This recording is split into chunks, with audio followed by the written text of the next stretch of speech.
Ya, bismillahirrahmanirrahim. Kita coba dulu, kita tes dulu. Semuanya sudah oke. Oke, oke, oke. Sudah ada yang hadir.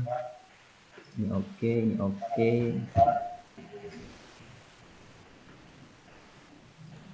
Oke. Ini juga sudah oke. Ya, bismillahirrahmanirrahim. Kita coba dulu, kita tes dulu. Semuanya sudah oke.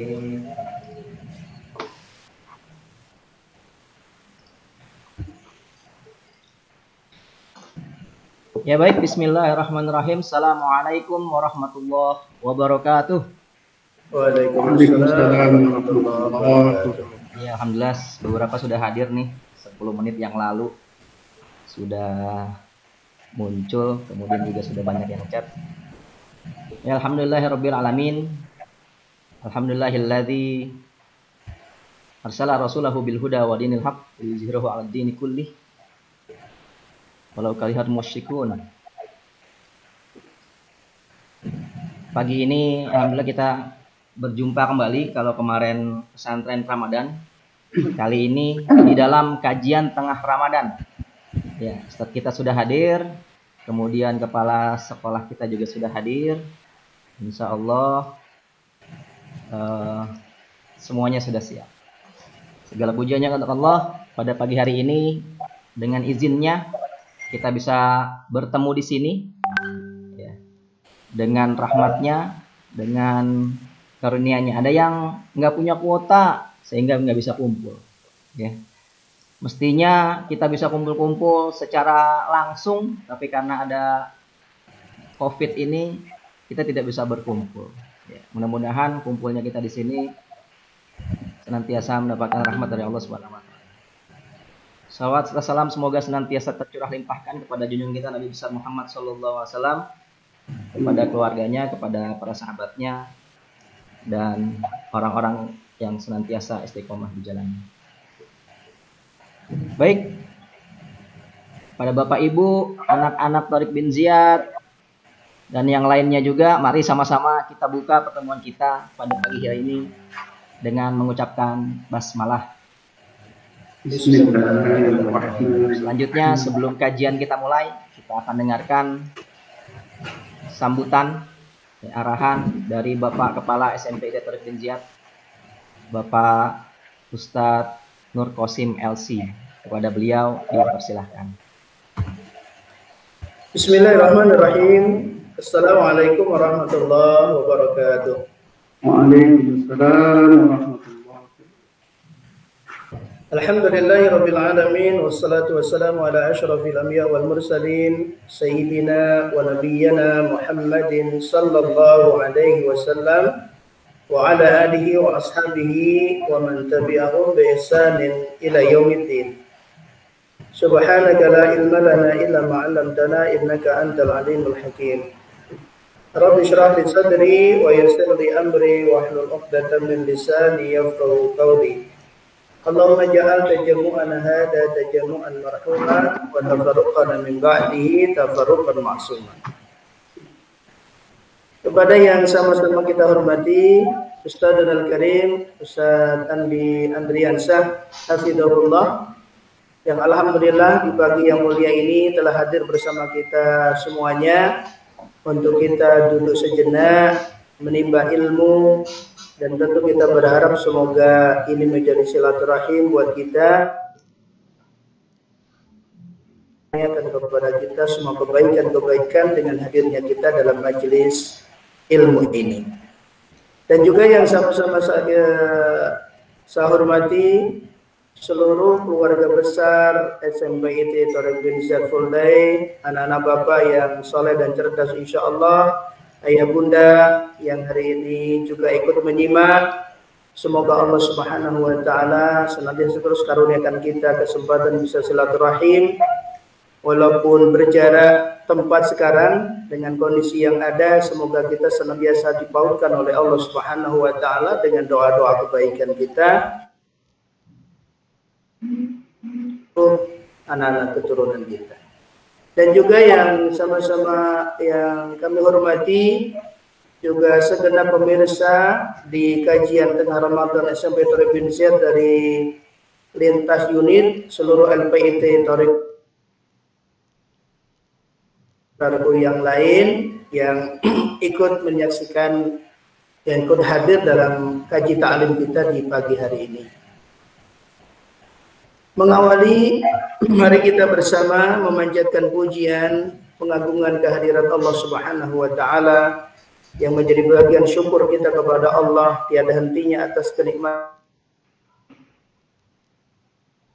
Tentu kita berharap di balik syukur kita, syukur hati kita, lisan kita, syukur fisik kita, Allah Subhanahu wa taala menjaga kenikmatan-kenikmatan yang Allah karuniakan, telah hadirkan keberkahan sehingga kenikmatan itu bisa menjadi sarana penguat taat kita, menjadi sarana kita senantiasa berada dalam kebaikan. Bapak Ibu, saudara-saudaraku, murid-murid sampai Thoriq bin Ziyad yang semoga Allah Subhanahu wa taala senantiasa memberikan penjagaan dan perlindungan kepada kita semua. Di kesempatan ini, sebelum kita nanti menyimak bersama kaji kita di tengah Ramadan, yang pertama saya ingin mengucapkan jazakumullah khairan katsiran, terima kasih sebanyak-banyaknya atas kesediaan Ustadz kita, Ustadz Andi Andriansyah yang pagi hari ini untuk menyampaikan ilmunya, menyampaikan nasihatnya untuk kita semua. Dan saya juga mengucapkan jazakumullah khairan katsiran kepada anak-anak beserta didik siswa-siswa Indonesia dan ayah bunda yang hadir untuk bersama di kesempatan ini. Semoga ini menjadi bagian kami SMP Thoriq bin Ziyad menjaga silaturahim, menjaga kebersamaan di tengah Ramadan ini, dan sama-sama untuk mengingatkan untuk kita mengoptimalkan peluang di Ramadan ini untuk amalia-amalia kebaikan, untuk amalia-amalia ketaatan. Nah, Bapak Ibu saudaraku yang dimuliakan Allah, kaji kita di tengah Ramadan ini adalah bagian rangkaian dari Syiar Ramadan 1441 yang dilaksanakan oleh SMPIT Thoriq bin Ziyad Fuldai. Alhamdulillah, di beberapa hari yang lalu, dari hari Senin sampai hari Kamis, kita telah melaksanakan pesantren Ramadan. Hari Senin kita ikuti bersama arahan kajian ilmu, penguatan ibadah di tengah wabah, mempraktekkan penyempurnaan wudhu kita di berbagai macam kondisi. Karena itulah pintu awal pun sempurnanya ibadah kita kepada Allah Subhanahu wa taala. Dan alhamdulillah Bapak ucapkan terima kasih sebanyak-banyaknya kepada anak-anak yang sebagian antusias merespon demikian masukan dari para mentor. Alhamdulillah anak-anak semangat dan semoga apa yang didapat bisa diamalkan dalam keseharian, karena memang yang mengawasi kita adalah Allah Subhanahu wa taala. Semoga keikutsertaan kalian dalam pesantren Ramadan bisa menjadi sarana terus memperbaiki, menguatkan ibadah kalian, menyempurnakan tata cara bersuci kalian, dan itu yang senantiasa diharapkan oleh Bapak dan seluruh guru di SMP Thoriq bin Ziyad. Silakan diamalkan, sempurnakanlah tata cara bersucinya, karena itulah pintu untuk kesempurnaan ibadah kita kepada Allah Subhanahu wa taala. Sekali lagi, kemudian alhamdulillah di pagi hari ini kita bisa berjumpa kembali, bermuajahah untuk sama-sama menyimak. Nah, Bapak Ibu saudaraku dan seluruh murid SMP Thoriq bin Ziyad yang dimuliakan Allah Subhanahu wa taala, insyaallah di pekan yang akan datang satu kegiatan lagi akan kita laksanakan bersama, yaitu berbagi kebahagiaan dengan warga sekitar sekolah, dan ini menjadi agenda rutin SMP di setiap bulan Ramadan.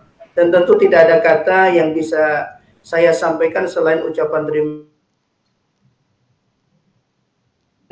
yang Bapak, Ibu, Ayah, Bunda berikan, dan alhamdulillah melalui Farlas kerjasamanya yang luar biasa, dan tentu kami tidak akan bisa optimal tanpa bantuan mereka. Sudah sekian puluh persen tersiapkan dan insya Allah di hari hanya bisa terlaksana dengan baik. Dan ini merupakan kerjasama yang semoga terus bisa terjaga di sekolah kita bersama, yaitu SMP Provinsia. Nah, Bapak Ibu saudaraku, murid-muridku yang dimuliakan Allah, ini mungkin yang bisa saya sampaikan, dan sedikit mengingatkan, mari kita bersama mengoptimalkan Ramadan kita dengan amal terbaik. Bapak menyampaikan, menghimbau kepada anak-anak Bapak, seluruh siswa-siswi Provinsiat, inilah kesempatan kalian untuk memberikan pelayanan terbaik kepada orang tua kalian. Perlihatkan bakti kalian kepada mereka. Penutupnya Bapak sampaikan satu hadis Nabi Shallallahu Alaihi Wasallam, ketika Nabi menaiki mimbar, Nabi mengucapkan amin 3 kali. Begitu turun, para sahabat bertanya, ya Rasulullah, kami mendengar kau mengaminkan 3 kali, ada apa gerangan ya Rasulullah? Nabi kemudian menjawab dari lisan mulianya, tadi Jibril mengucapkan 3 kali datang dan aku mengaminkan apa yang dikatakan Jibril. Yang pertama, malaikat Jibril menyampaikan, merugilah seseorang yang dia dipertemukan dengan Ramadan, kemudian Ramadan berlalu, dia belum mendapatkan ampunan Allah Subhanahu wa Ta'ala. Ini dia merugi. Kemudian merugilah seseorang yang dia dalam hidup ini mendapati kedua orang tuanya atau salah satunya sampai usia lanjut, yang dia bisa berbakti, dia bisa mengabdi, dia bisa melakukan banyak kebaikan, tapi kesempatan itu dia tidak manfaatkan sehingga dia tidak masuk surga Allah Subhanahu wa Ta'ala. Kemudian yang ketiga, merugilah seseorang yang dia mendengar namaku disebut, namaku dituturkan, tapi dia tidak membaca salawat kepadaku. 3 hal itu adalah rangkaian cinta dalam kehidupan kita. Cinta kita kepada Ramadan, cinta kita kepada orang tua, dan cinta kita kepada Nabi. Semoga Ramadan ini memberikan kita pelajaran terbaik, sehingga 3 hal itu kita diselamatkan oleh Allah Subhanahu wa Ta'ala dari 3 kerugian yang merupakan peluang kita untuk mendapatkan. Demikian Bapak Ibu, seluruh siswa-siswi SMP Provinsiat, apa yang bisa sampaikan. Mari kita terus mendoakan semoga wabah ini segera berakhir dan kembali kita bisa melakukan aktivitas pembelajaran sebagaimana sedia kala, bahwa walaupun dengan teknologi tapi hadirnya guru kalian, hadirnya kalian itu adalah menjadi kenangan tersendiri. Kurang lebihnya mohon maaf. Berikutnya saya serahkan kepada Pak Adi sebagai host kita hari ini. Al-afu minkum, astagfirullahaladzim. Assalamualaikum warahmatullahi wabarakatuh. Waalaikumsalam warahmatullahi wabarakatuh. Ya, jazakallah kepada Ustadz Qasim yang telah memberikan sambutan, arahan. Ya, mudah-mudahan kita sama-sama paham. Ya, saya mohon izin hari ini kembali menjadi host di sini, menemani Ustadz kita, Ustadz Andi Andriansah. Kemudian juga kita sudah banyak hadir Ustadz lewat streaming di YouTube. Ya, sudah ada 80 orang, sekitar 80 orang. Alhamdulillah. Bertambah. Ya, mungkin Ustadznya nggak bisa langsung ngelihat nih yang hadir di YouTube, tapi saya bantu pantau saat nanti mungkin ada pertanyaan-pertanyaan, karena setelah ini materi dari Ustadz, kemudian kita akan lanjutkan dengan tanya jawab. Ya, tanya jawab disiapkan yang sudah hadir untuk menyimak, kemudian kalau ada pertanyaan boleh di chat di live chat YouTube. Ya. Baik, Bapak, Ibu, anak-anak dan keluarga besar SMP Provinsiat, sebelum kita mulai, saya coba memperkenalkan pemateri kita, narasumber kita pada hari ini. Nama lengkap beliau dengan gelar itu Profesor Dr. Insinyur Andi Andriansah M.Eng. Subhanallah. Beliau adalah guru besar di Universitas Mercu Buana. Tinggal di Geria Timur Indah, Blok C3 nomor 12, Jatimulya, Tambun Selatan. Bisa dihubungi di nomor HP 08111884220. Nggak sempat kecatat kayaknya. Ya, nanti bisa menghubungi host. Kantornya di Universitas Mercu Buana, yaitu biodata untuk identitas diri beliau. Riwayat pendidikan beliau, oh iya Ustaz, mohon izin dibacakan ini Ustaz ya, walaupun nggak detail. Riwayat pendidikan beliau S1 di Universitas Indonesia, S2 dan S3 di Universitas Teknologi Malaysia, UTM. Semuanya linier, teknik elektro. Makanya sekarang beliau menjadi guru besar teknik elektro. Kemudian saya baca di sini ada 7 pengalaman penelitian. Ada 7 pengalaman penelitian. Kemudian juga ada di 5 tahun terakhir ada 5 pengalaman pengabdian masyarakat. Di 5 tahun terakhir ada artikel ilmiah dan jurnal sebanyak 13 artikel dan jurnal yang sudah diterbitkan baik di jurnal-jurnal nasional maupun jurnal internasional. Masya Allah.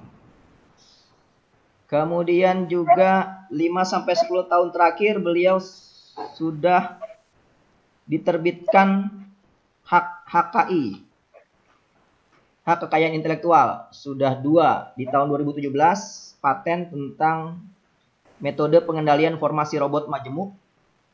Kemudian di 2018 hak cipta sistem lokasi robot menggunakan partikel swarm Kalman filter. Wah, ini informasinya luar biasa nih buat anak-anak Thoriq bin Ziyad nih. Teknik elektro linier sampai doktor sampai S3, kemudian juga banyak penelitian dan lain-lainnya. Luar biasa. Menjadi cermin bagi kita sebagai anak Thoriq, ini mungkin salah satu sosok soleh dan cerdas, luar biasa.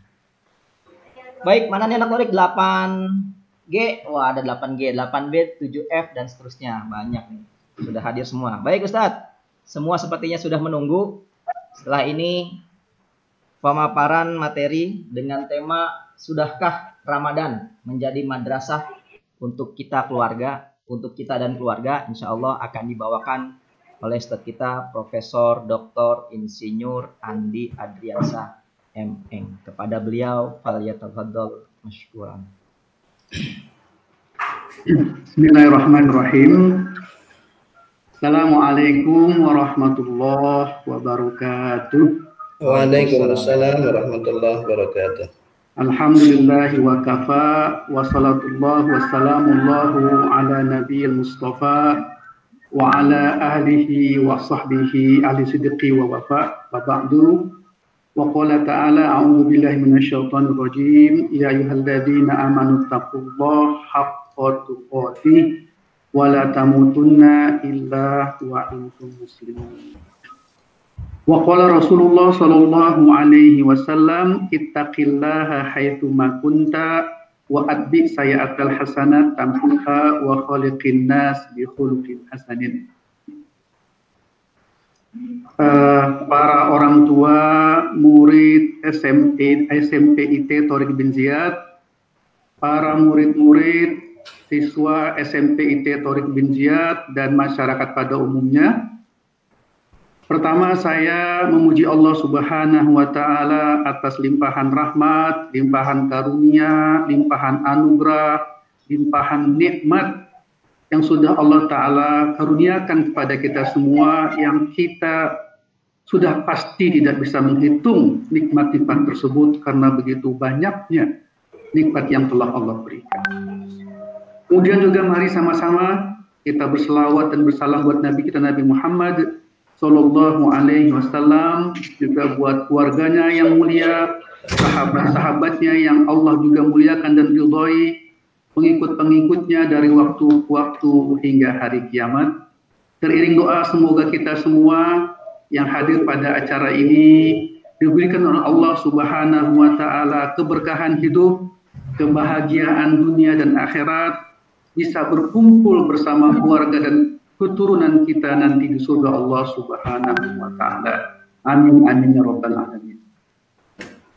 Kedua, ucapan terima kasih yang tak terhingga serta cinta yang mendalam karena Allah Subhanahu wa taala kepada Kepala SMP IT Thorik bin Ziyad, Ustadz Nur Qasim LC. Sebenarnya saya malu harus bicara di depan beliau ini. Beliau Ustadz saya berpikir beliau lebih cocok untuk bicara di depan saya. Kalau bukan perintah beliau kayaknya berat juga sebenarnya. Tapi insya Allah ala kulli halin semoga ini bermanfaat buat kita semua. Kedua, Bapak Ibu para siswa SMP IT Thorik bin Ziyad, sebenarnya saya anggap bukan orang baru di TBZ Thorik bin Ziyad. Sejak awal berdiri Thorik bin Ziyad di Jatimulya, alhamdulillah anak pertama saya sudah bersekolah di situ. Anak kedua di situ di Thorik bin Ziyad, saya lupa angkatannya. Lalu anak kedua juga demikian, anak ketiga juga demikian, anak keempat juga demikian. Empat anak saya bersekolah di Thorik bin Ziyad, khususnya Jatimulya SD waktu itu ya. Kalau ada anak kelima juga mungkin di sana. Cuma Allah belum berikan anak kelima waktu itu. Saya sempat bertanya apakah kalau 4 ada diskon 1 misalnya yang gratis. Tapi waktu itu belum ada. Ala kulli hal, alhamdulillah saya merasakan betapa banyaknya rahmat Allah yang diberikan kepada kami atas didikan para guru-guru seluruhnya yang ada di Thorik bin Ziyad, membekas sangat kuat, mempunyai asar yang sangat tinggi, dan mudah-mudahan terus bermanfaat menjadi amal jariah bagi seluruh warga besar Thorik bin Ziyad, bagi para guru, bagi tenaga kependidikan dan yayasan Thorik bin Ziyad pada umumnya. Insya Allah Allah berikan kebahagiaan, rahmat dan pahala yang tinggi-tingginya buat mereka semua. Amin, amin. Bapak Ibu para anak-anakku semua yang semoga Allah Ta'ala muliakan, saya mendapatkan amanah untuk menyampaikan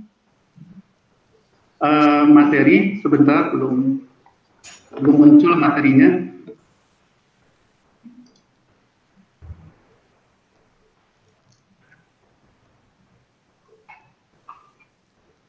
Maaf.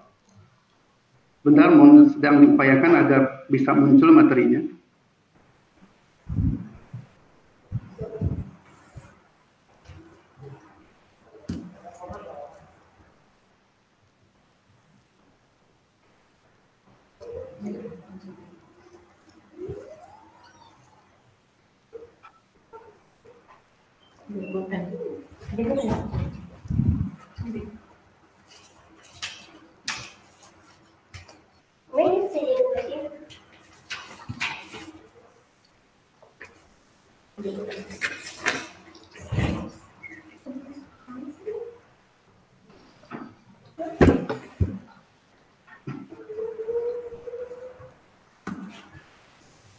Mohon maaf Bapak Ibu agak terganggu sedikit karena belum bisa sudah ya.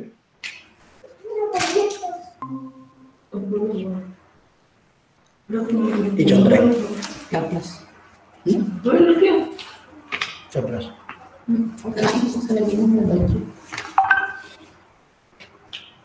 Apakah sudah bisa dilihat Bapak Ibu? Masih gelap, Sat. Hitam, Gelap, hitam, ya? layarnya hitam. Bentar.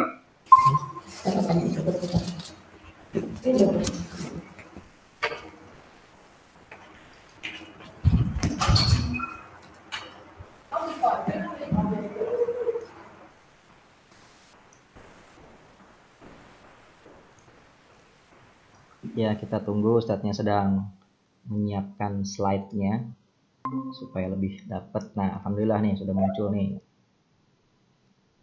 Oke. Gelap lagi.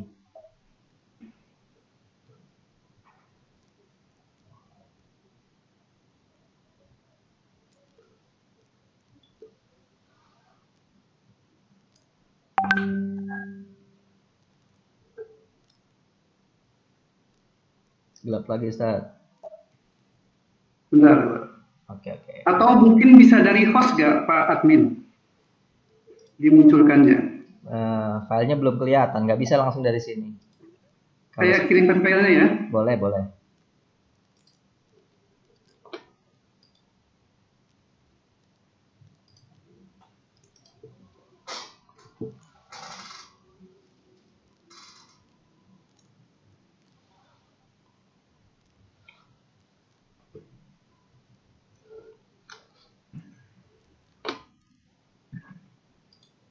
Sudah saya kirimkan filenya ke admin, mudah-mudahan bisa ditampilkan.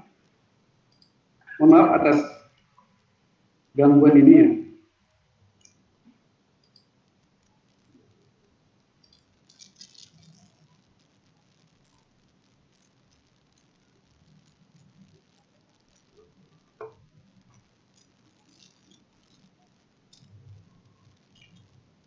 Iya, sedang dibuka.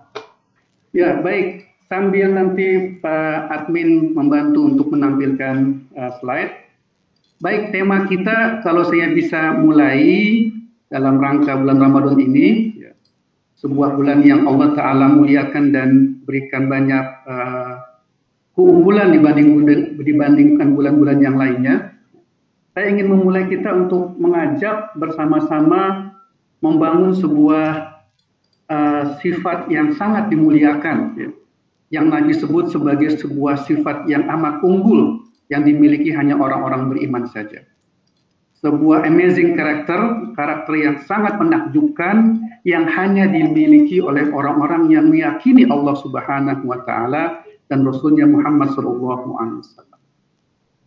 Di mana beliau berkata dalam sebuah hadis, "Ajabil amril mu'min inna amruhu kullahu khair." Bahwa sungguh menakjubkan karakter, sifat, dan perilaku seorang beriman itu. Bagi mereka, apapun yang terjadi, apapun kondisi dan situasi yang ada, ataupun fenomena yang mereka alami dalam hidupnya, mereka menghadapinya dengan dua sifat yang amat agung ini. Apa itu? Dikatakan oleh Nabi Shallallahu Alaihi Wasallam, "In asobathu sarro sakaro, fakana khairullah, wa in asobathu dorro sobaro, fakana khairullah." Yaitu sifat pertama adalah jika mereka mendapatkan kebahagiaan, mendapatkan karunia, mendapatkan nikmat, mereka bersyukur kepada Allah. Ada perasaan berterima kasih yang setinggi-tingginya kepada Allah Subhanahu wa Ta'ala. Ada pengakuan bahwa karunia, nikmat, anugerah itu adalah pemberian dari Allah. Dan perasaan bersyukur ini menjadi kebaikan buat dirinya. Bagaimana Allah juga berjanji orang-orang yang bersyukur kata Allah akan diberikan lagi, lebih lagi karunia dan nikmat. Sebaliknya, ketika mereka mendapatkan kesulitan, ketika mereka mendapatkan musibah, ketika mereka mendapatkan kesusahan dalam hidupnya, kata Nabi, sobaro. Mereka akan memunculkan sifat sabar, sifat menerima apa-apa yang telah Allah tetapkan buat mereka. Sifat pasrah diri kepada qadar dan qada Allah Subhanahu wa Ta'ala. Dan itu juga sebuah kebaikan baginya. Dua sifat inilah yang mungkin tepat kita jadikan pegangan pada saat seperti ini. Perasaan bersyukur atas karunia Allah, bisa mendapatkan Ramadan, bisa Allah Ta'ala berikan umur panjang berjumpa dengan Ramadan sebagaimana doa-doa yang kita sampaikan pada saat bulan Sya'ban dan Rajab, bisa berkumpul dengan keluarga dalam kondisi work from home, pray from home, study from home misalnya, di rumah semuanya, bekerja di rumah, beribadah di rumah, belajar juga dari rumah. Ini mungkin sebuah kesempatan yang tidak bisa muncul pada saat-saat berikutnya. Dan kita bersyukur atas itu. Sebaliknya, kita juga bersabar atas pandemik COVID-19 ini. Banyaknya saudara-saudara kita yang mungkin Allah Ta'ala berikan beban dan musibah. Kehilangan keluarganya, kehilangan sanak familinya, atau harus ditinggal keluarganya karena harus diisolasi sekian hari dan sekian bulan, serta seterusnya. Kita bersabar atas keadaan ini.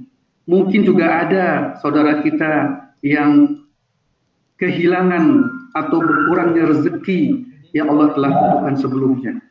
Tidak ada hal lain kecuali kita bersabar untuk menerima keadaan ini sambil terus bertawakal dan berdoa kepada Allah. Semoga Allah Ta'ala mengangkat pandemik musibah COVID-19 ini segera dari tempat kita, dari negeri kita, dari bumi kita, kembali kepada kehidupan normal sebagaimana sebelumnya. Insya Allah, amin, amin ya rabbal alamin. Baik, Bapak Ibu sekalian yang Allah muliakan, saya ingin memulai pembahasan ini setelah itu tentang masalah makna madrasah. Makna madrasah. Bisa dikatakan bahwa madrasah ini nanti mungkin kalau detail asal-usul bahasanya saya nyerah dengan Ustadz Qasim.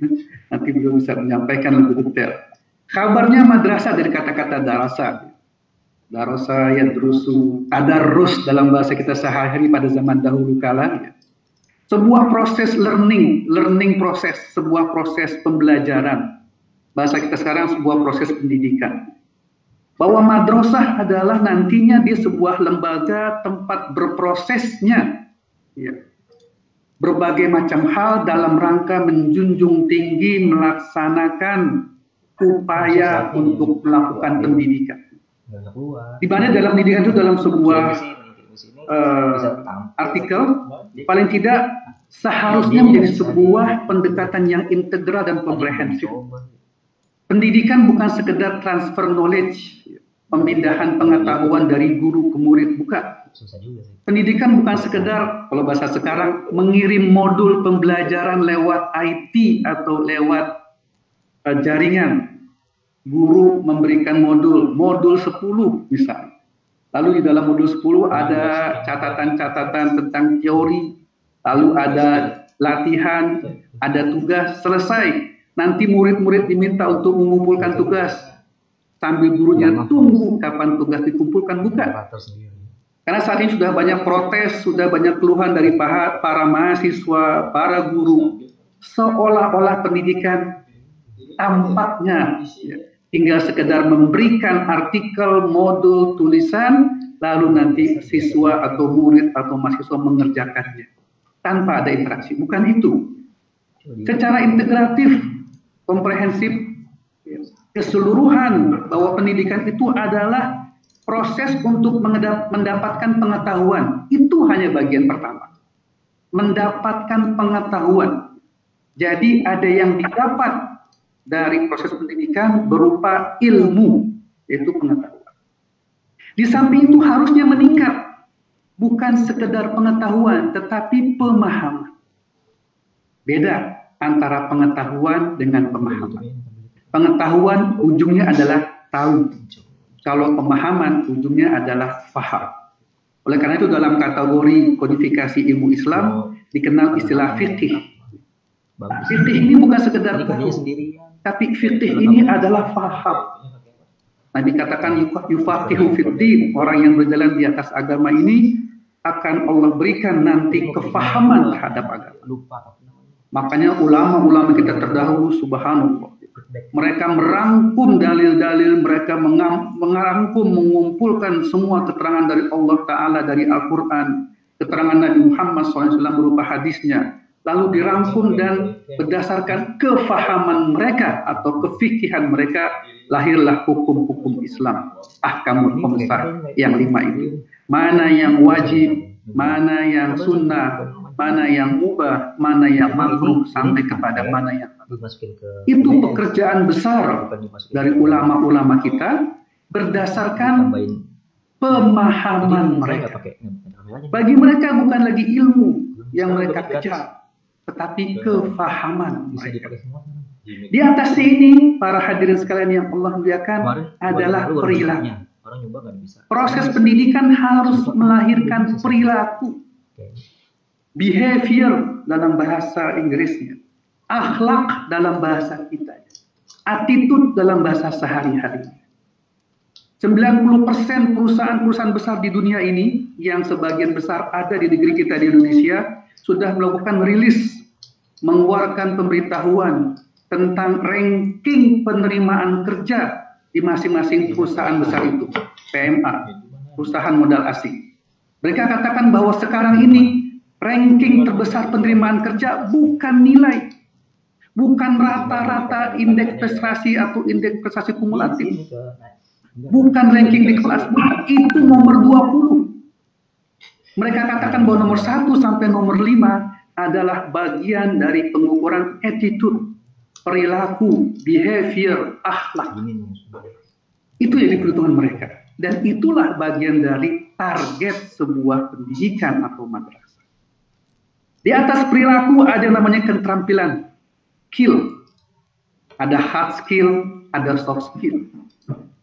Kalau pendidikan hanya mengandalkan transfer knowledge, pertukaran pemikiran, tidak melahirkan skill dan behavior atau perilaku, maka akan lahirlah nanti generasi yang mungkin pemikirannya tajam, yang mungkin ilmunya banyak, yang mungkin wawasannya luas, tetapi perilakunya nol. Behaviornya tidak positif, attitude-nya lemah.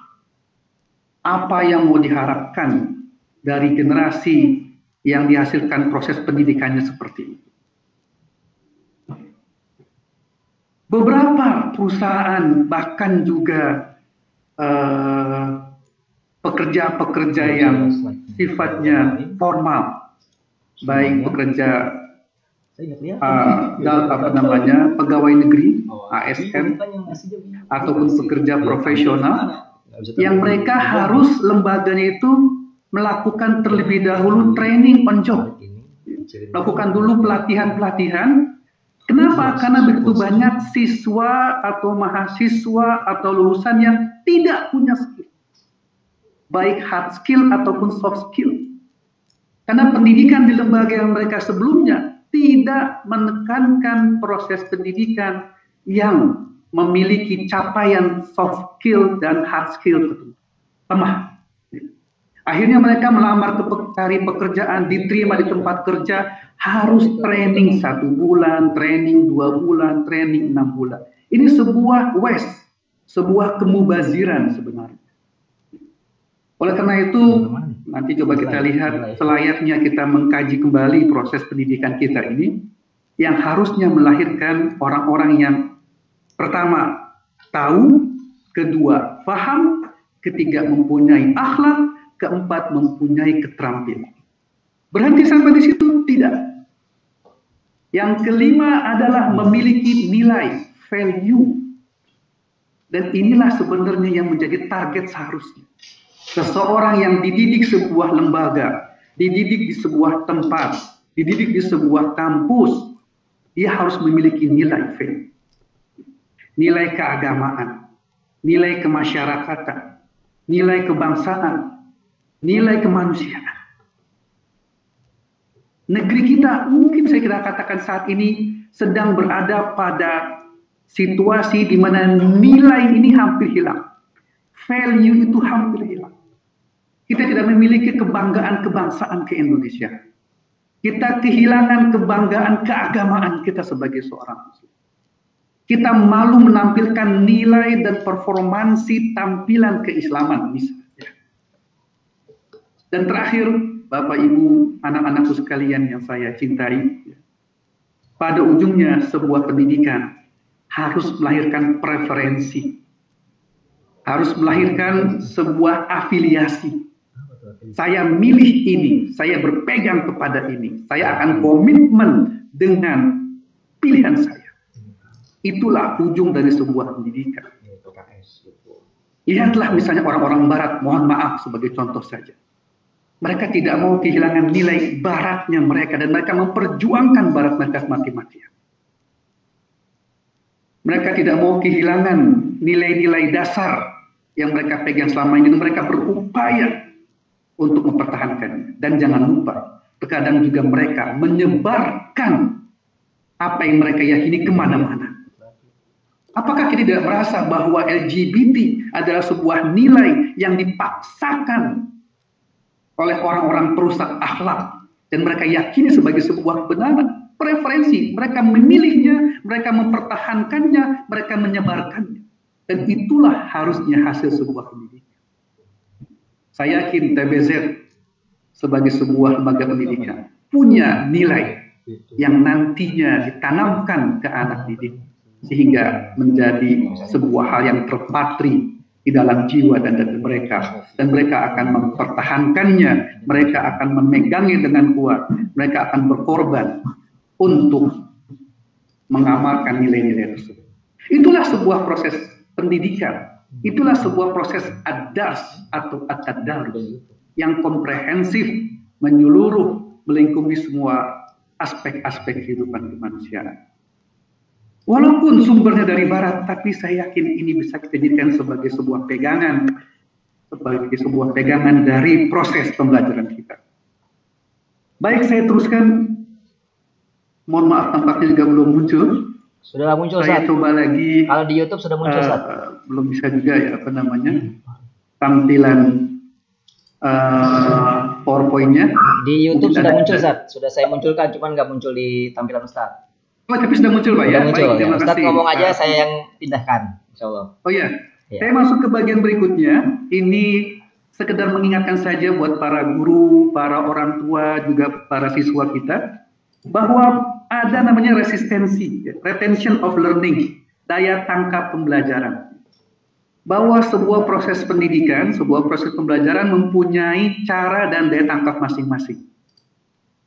Ada yang pertama disebut dengan kalau pembelajarnya menggunakan metode lecturing, mengajarkan, guru mengajar, orang tua mengajar, ustadz mengajar, dosen mengajar, tingkat pembelajaran yang prosesnya melalui cara pengajaran atau membaca atau yang sejenis dengan itu, tingkat bertahan dan daya serap ilmunya baru 20%. Ini yang sering pada teman-teman suka diungkapkan dalam sebuah kosakata. Semakin banyak belajar, semakin banyak lupa. Sedikit belajar, sedikit lupa. Tidak belajar, tidak lupa. Kesimpulannya tidak perlu belajar. Ini salah. Karena nggak akan lupa jadinya. Apa yang akan dilupakan? Karena nggak belajar. Gitu. Ini bisa dikatakan benar sebagian. Bahwa sedikit belajar yang caranya hanya membaca, tingkat daya serap belajarnya hanya 20%. Guru mengajar di kelas 2 jam SKS misalnya, itu daya tangkap siswanya 20% dari yang diajarkan guru pada saat itu. Jika tidak diulang di rumah, tidak dibaca di rumah, tidak latihan di rumah, maka minggu depan pun jadi 10%. Minggu depan lagi habis. Makanya kita coba naik ke cara belajar berikutnya, learning process berikutnya, yaitu demonstrasi. Ada yang didemonstrasikan, diskusi, ada yang dibahas dan ada yang diinteraksikan antara yang mengajarkan dengan yang belajar. Ada exercise, ada latihan-latihan yang dikerjakan. Bahkan kalau bisa ada semacam role play, ya. Gaya-gaya bermain. Ya. Nah, gaya pembelajaran seperti ini, daya tahan dan daya serapnya bisa sampai 70%. Jadi ini menjadi sebuah bahan buat para guru bagaimana meningkatkan proses belajarnya dari sekedar lecturing, mengajarkan dan membaca, menjadi ada demonstrasi, ada penampilan, ada latihan, ada diskusi dan seterusnya. Daya tahannya 70%, lumayan. Kalaulah minggu ini 70%, minggu depan masih adalah sekitar 60% dan seterusnya. Nah, di atasnya ini yang menjadi nanti target kita dan upaya kita, yaitu belajar pendidikan dengan gaya practicing, langsung dipraktikkan. Lalu ada coaching, ada proses bimbingan, ada proses mentoring, ada proses pengarahan, dan seterusnya. Nah, gaya ini yang menjadi penting. Coaching, practicing, dan kemudian aplikasi diterapkan. Gaya pembelajaran seperti ini betul, dia daya serap, daya tahannya bisa lebih dari 80%. Oleh karena itu mari sama-sama kita berpikir agar kita tingkatkan gaya pendidikan dan pembelajaran kita sampai ke coaching. Mengarahkan, membimbing anak ajar kita ini langsung mempraktekkan, langsung mengaplikasikan sebuah ilmu. Menempel di kepalanya, digerakkan oleh fisiknya, ejawantahkan dalam kehidupannya. Tadi disebutkan oleh kepala sekolah kita, Ustadz Nur Qasim, bahwa sebelumnya ada pendidikan mengenai tata cara wudhu. Itu contohnya sangat implementatif, betul sekali. Bahwa wudhu itu bukan pelajaran yang sifatnya adalah pengetahuan dan pemahaman, tetapi dia harus sampai kepada tingkat praktek, aplikasi, implementasi, nempel 80% di anak didik kita. Jazakumullah khairan, Ustaz Nur Qasim, yang mencoba terus untuk meningkatkan daya pembelajaran kita sehingga proses pendidikan kita bisa berjalan lebih baik lagi. Baik, saya teruskan ke slide berikutnya, yaitu tentang madrasah. Kalau tadi itu DAX prosesnya, itu jalan yang dilalui. Lalu apa itu madrasah? Nah, madrasah ini tempatnya, lembaganya, sistemnya. Semua sistem pendidikan dalam bahasa Arab dikenal dengan istilah madrasah. Dalam bahasa Inggris disebut dengan school. School yang dibahasakan ke bahasa Indonesia menjadi sekolah. Sekolah. Sekarang sudah banyak bahkan sekolah ini bukan lagi tingkat SD, SMP, SMA. Di ITB sekarang ada sekolah namanya. Pakai bahasa sekolah lagi. Sekolah Teknik Elektro dan Informasi, STEI ITB. Itu daya serapnya kecil, tapi daya saingnya sangat tinggi sekali. Kemudian juga tempat-tempat lain sudah menggunakan kata-kata sekolah. Sekolah SBM, Sekolah Bisnis dan Manajemen. Jadi kembali menggunakan kata sekolah, school, sebagai sebuah lembaga pendidikan. Nah, jemaah yang Allah muliakan, ini yang nanti menjadi topik kita, bahwa madrasah ini adalah sebuah tempat, sebuah sistem pendidikan yang mencakupi hal-hal tadi yang sudah kita bahas. Ya. Ada pengetahuan, ada pemahaman, ada perilaku, ada keterampilan, ada nilai, dan ada preferensi, keyakinan yang diemban sebagai tujuan dari pendidikan madrasah tersebut. Jamaah yang Allah, kita merujuk kepada madrasah yang paling utama di muka bumi. Siapa itu? Madrasah Rasulullah SAW. Beliaulah sebaik-baik mudarris, sebaik-baik pengajar, sebaik-baik murabbi, sebaik-baik pendidik, sebaik-baik coaching, sebaik-baik orang yang mencontohkan perilaku, aplikasi, dan nilai-nilai Islam. Sebagaimana Allah sebutkan dalam surah 21, Al-Ahzab ayat 21. Laqad kana lakum fi Rasulillahi uswatun hasanah. Lihatlah bagaimana Allah menyebutkan Nabi bukan sekedar sampai tingkat pengajaran, bukan transfer knowledge, bukan memahamkan saja, tapi sampai kepada uswatun, mencontohkan. Artinya beliau sudah menerapkan tadi proses pendidikan yang daya serap tinggi, yaitu contoh, demonstrate, lalu praktis, lalu coach, mencontohkan, mempraktekkan, mengarahkan sebuah aplikasi. Dalam sebuah hadis yang cukup panjang, saya yakin teman-teman siswa ini sudah pada hafal ya. Di hadis Arba'in nomor kedua, masih ingat? Cukup panjang hadisnya. Ya. Disebut biasanya dalam berbagai macam keterangan hadis Jibril, di mana Jibril datang kepada Nabi Muhammad SAW dalam keadaan berbaju putih, syadidun bayadis thiyab, putih sekali bajunya, lalu memiliki rambut yang hitam, syadidun sawadis syahr, hitam sekali rambutnya, la yura alaihi min atharis safar, enggak tampak wajah-wajah kelelahan sehingga Nabi, sahabat dan Nabi juga tidak mengenal mereka. Fa'asnada rukbatayhi ila rukbatayhi. Ini contoh madrasah yang Nabi terapkan pada saat itu.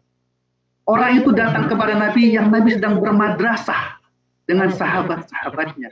Langsung dia letakkan lututnya kepada lutut Nabi. Ini madrasah yang Nabi contohkan.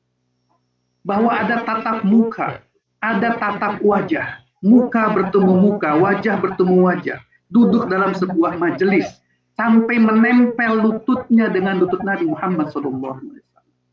Lalu mulailah mulailah ia bertanya. Lihat, tergambar di sini sebuah konsep madrasah. Duduk bersama-sama, lalu ada pertanyaan.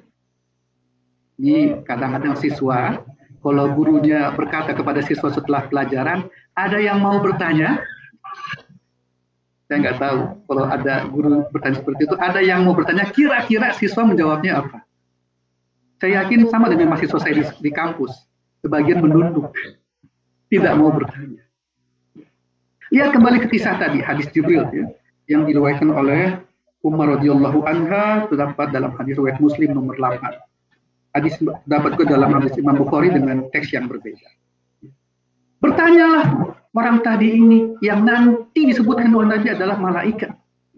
Bertanya tentang apa itu iman, apa itu Islam, apa itu ihsan, apa itu qiyam. Ya. Kita bisa ambil paling tidak 3 pertanyaan utama. Apa itu iman? Apa itu Islam? Apa itu ihsan? Dan 3-tiganya inilah merupakan rangkuman dari 6 hal yang tadi saya bahas sebelumnya. Iman adalah gabungan antara keyakinan dan pemahaman yang kuat. Jadi ilmu itu bukan sekedar masuk di otak. Tapi ilmu itu masuk di otak, terekam dalam sel-sel kelabu kita di otak besar dan otak kecil kita. Mawaqara fi qalbi, lalu dia merekat kuat di dalam hati. Pertanyaan Jibril tadi itu didengar oleh sahabat, dan itulah salah satu target pembelajaran. Dalam istilah kurikulum, learning outcome, capaian pembelajaran. Yang sekarang lagi ramai di tengah-tengah masyarakat kampus dan dunia pendidikan. OBE atau OBE, Outcome Based Education. Pendidikan berbasis capaian. Yang kedua, malaikat bertanya tadi, Jibril, apa itu Islam? Tadi itu menjabarkan Islam adalah engkau bersyahadat kepada Allah dan Rasulnya, engkau mengerjakan sholat, engkau membayar zakat, engkau berpuasa pada bulan Ramadan, dan engkau pergi haji jika mampu. Ini adalah praktek dari keyakinan. Tidak ada iman tanpa amal, dan amalnya terangkum dalam ahkamul Islam, hukum-hukum Islam, yang sebagian besar hukum itu disebutkan oleh Nabi Muhammad SAW. Praktek, exercise, application, langsung. Bukan sekedar sebuah wacana, bukan sekedar sebuah diskusi. Praktek, aplikasi, implementasi. Dan yang ketiga, malaikat bertanya tentang apa itu ihsan. Nabi pun jawab bahwa ihsan adalah engkau beribadah kepada Allah ka'annaka tarahu, seperti engkau melihatnya. Fa illam takun tarahu fa innahu yaraka. Ini sebuah perilaku, behavior, sebuah nilai attitude yang paling tinggi. Seseorang bekerja bukan karena orang lain. Seseorang beramal bukan karena orang lain. Tapi seseorang beramal karena masalul ulia, sebuah harapan yang amat tinggi, berjumpa dengan Allah Subhanahu wa Ta'ala dengan perjumpaan yang baik. Ihsan, ka'annaka tarahu, seperti melihat. 3 hal ini merupakan ringkasan dari 6 learning outcome atau target pembelajaran yang disebutkan oleh para pendidik-pendidik Barat. Madrasah Nabi sudah menerapkannya, Rasulullah SAW. Dari mulai cara hidupnya sebagai sebuah kelembagaan, dari mulai prosesnya, dari mulai aplikasinya, sudah Nabi terapkan. Maka majelis itu menjadi majelis yang berkah, menjadi majelis yang mulia, Madrasatul Rasulullah SAW. Di manakah majelis itu bermula? Majelis itu bermula dari sebuah tempat yang amat terpencil, yang orang jarang mau mengunjunginya waktu itu. Di sebelah bawah lembahnya Bukit Sofa. Turun ke bawah ada sebuah rumah seorang pemuda bernama Arqam bin Abil Arqam. Yang sekarang Bapak Ibu jika melakukan sa'i dari Sofa ke Marwah, di sebelah kanannya Sofa. Mungkin pintu keempat atau ketiga di sebelah kanan kita. Itulah rumahnya Arqam bin Abil Arqam, dan itulah Madrasatul Rasulullah SAW. Semoga Allah Ta'ala berikan kita kesempatan untuk dapat menghadiri, mendatangi tempat-tempat mulia seperti Masjidil Haram, Ka'bahnya Allah Subhanahu wa Ta'ala, Masjid Nabi di Masjid Nabawi Madinah, Munawwarah insya Allah. Dan saat itulah kita bisa merasakan madrasah Rasul. Di mana lagi? Di Madinah, Masjid Nabawi. Bahwa Ahlus Sufah, orang-orang yang tinggal di Masjid Nabawi, mereka biasa bermadrasah dengan Nabi. Di situ ada Nabi tengah-tengah mereka, mereka melingkar bersama Nabi. Ini coba kita bayangkan dan kita rasakan situasi madrasah Rasul SAW. Dan dari situlah lahir sahabat-sahabat mulia yang Allah rekamkan di berbagai macam ayat. Kuntum khairu ummah. Itulah sahabat radhiyallahu anhum ajma'in. Radhiyallahu anhum wa radu'an dalam surat At-Taubah misalnya. Minal muhajirin wal ansor, orang-orang muhajir, orang-orang ansor. Mereka lah hasil learning outcome, learning proses madrasatul Rasul sallallahu alaihi wasallam. Orang-orang biasa, ada yang hitam legam dengan rambutnya keriting-keriting seperti kismis, ada yang kecil, ada yang berbagai macam fisik dan jasad mereka. Malah ada yang sekedar bersendal dengan sendal yang sederhana.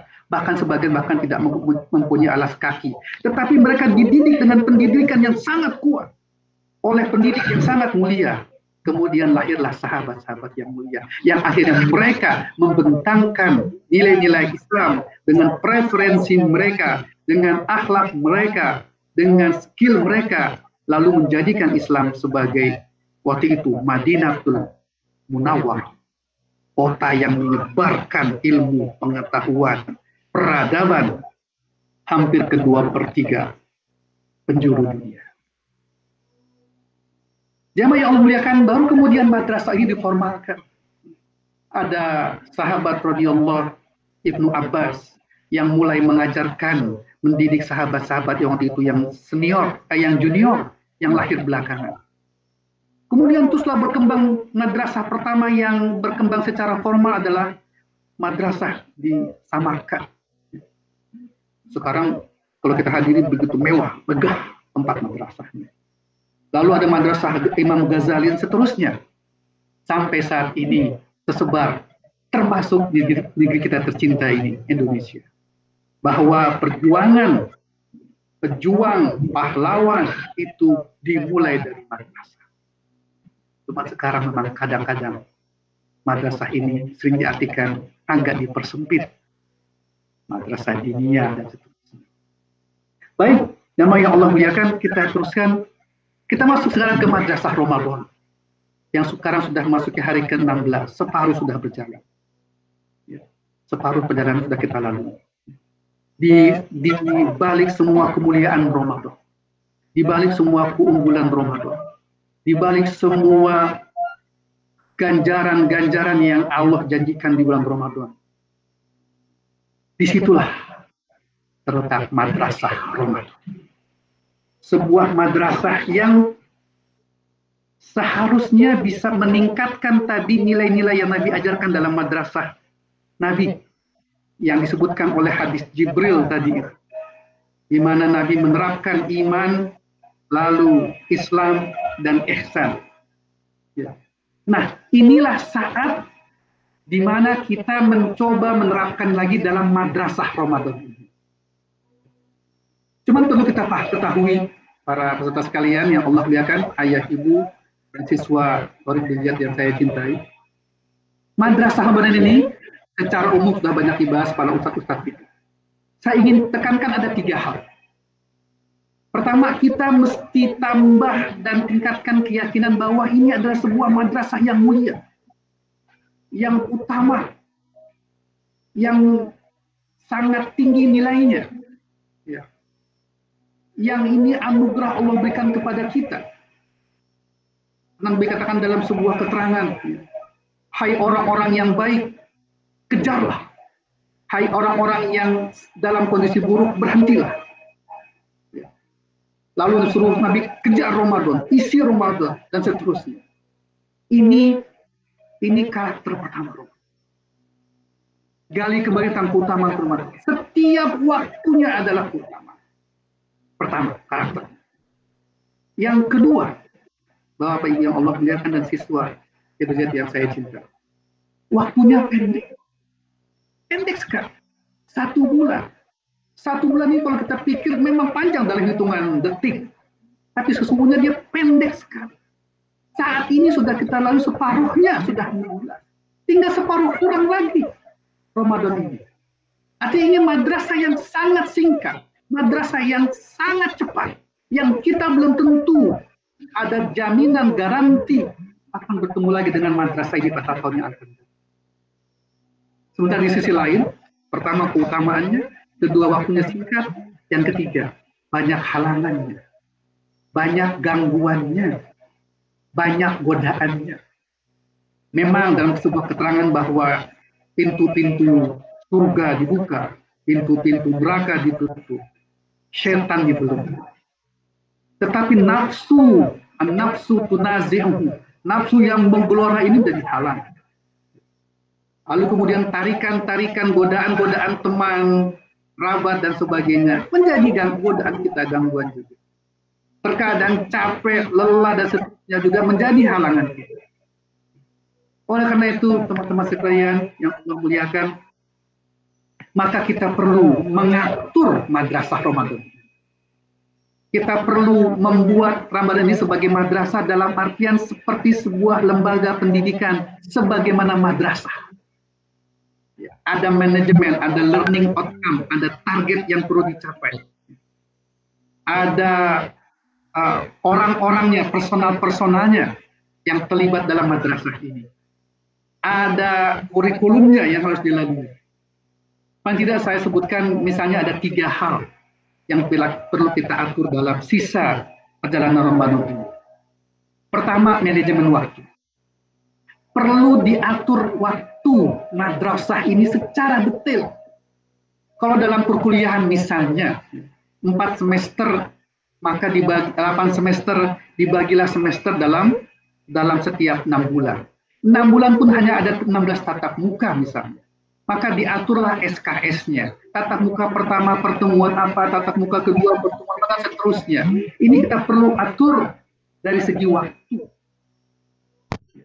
Ada begitu banyak amaliyah Ramadan, tadi disinggung oleh Ustaz kita. Begitu banyak amaliyah Ramadan, puasa, qiyamul lail, tadarus, murojaah, zikir pagi petang, mendengarkan kajian, beribadah sunnah lainnya, membayar zakat, berbagi kepada tetangga dan umat Islam lainnya, dan seterusnya. Begitu banyak agendanya.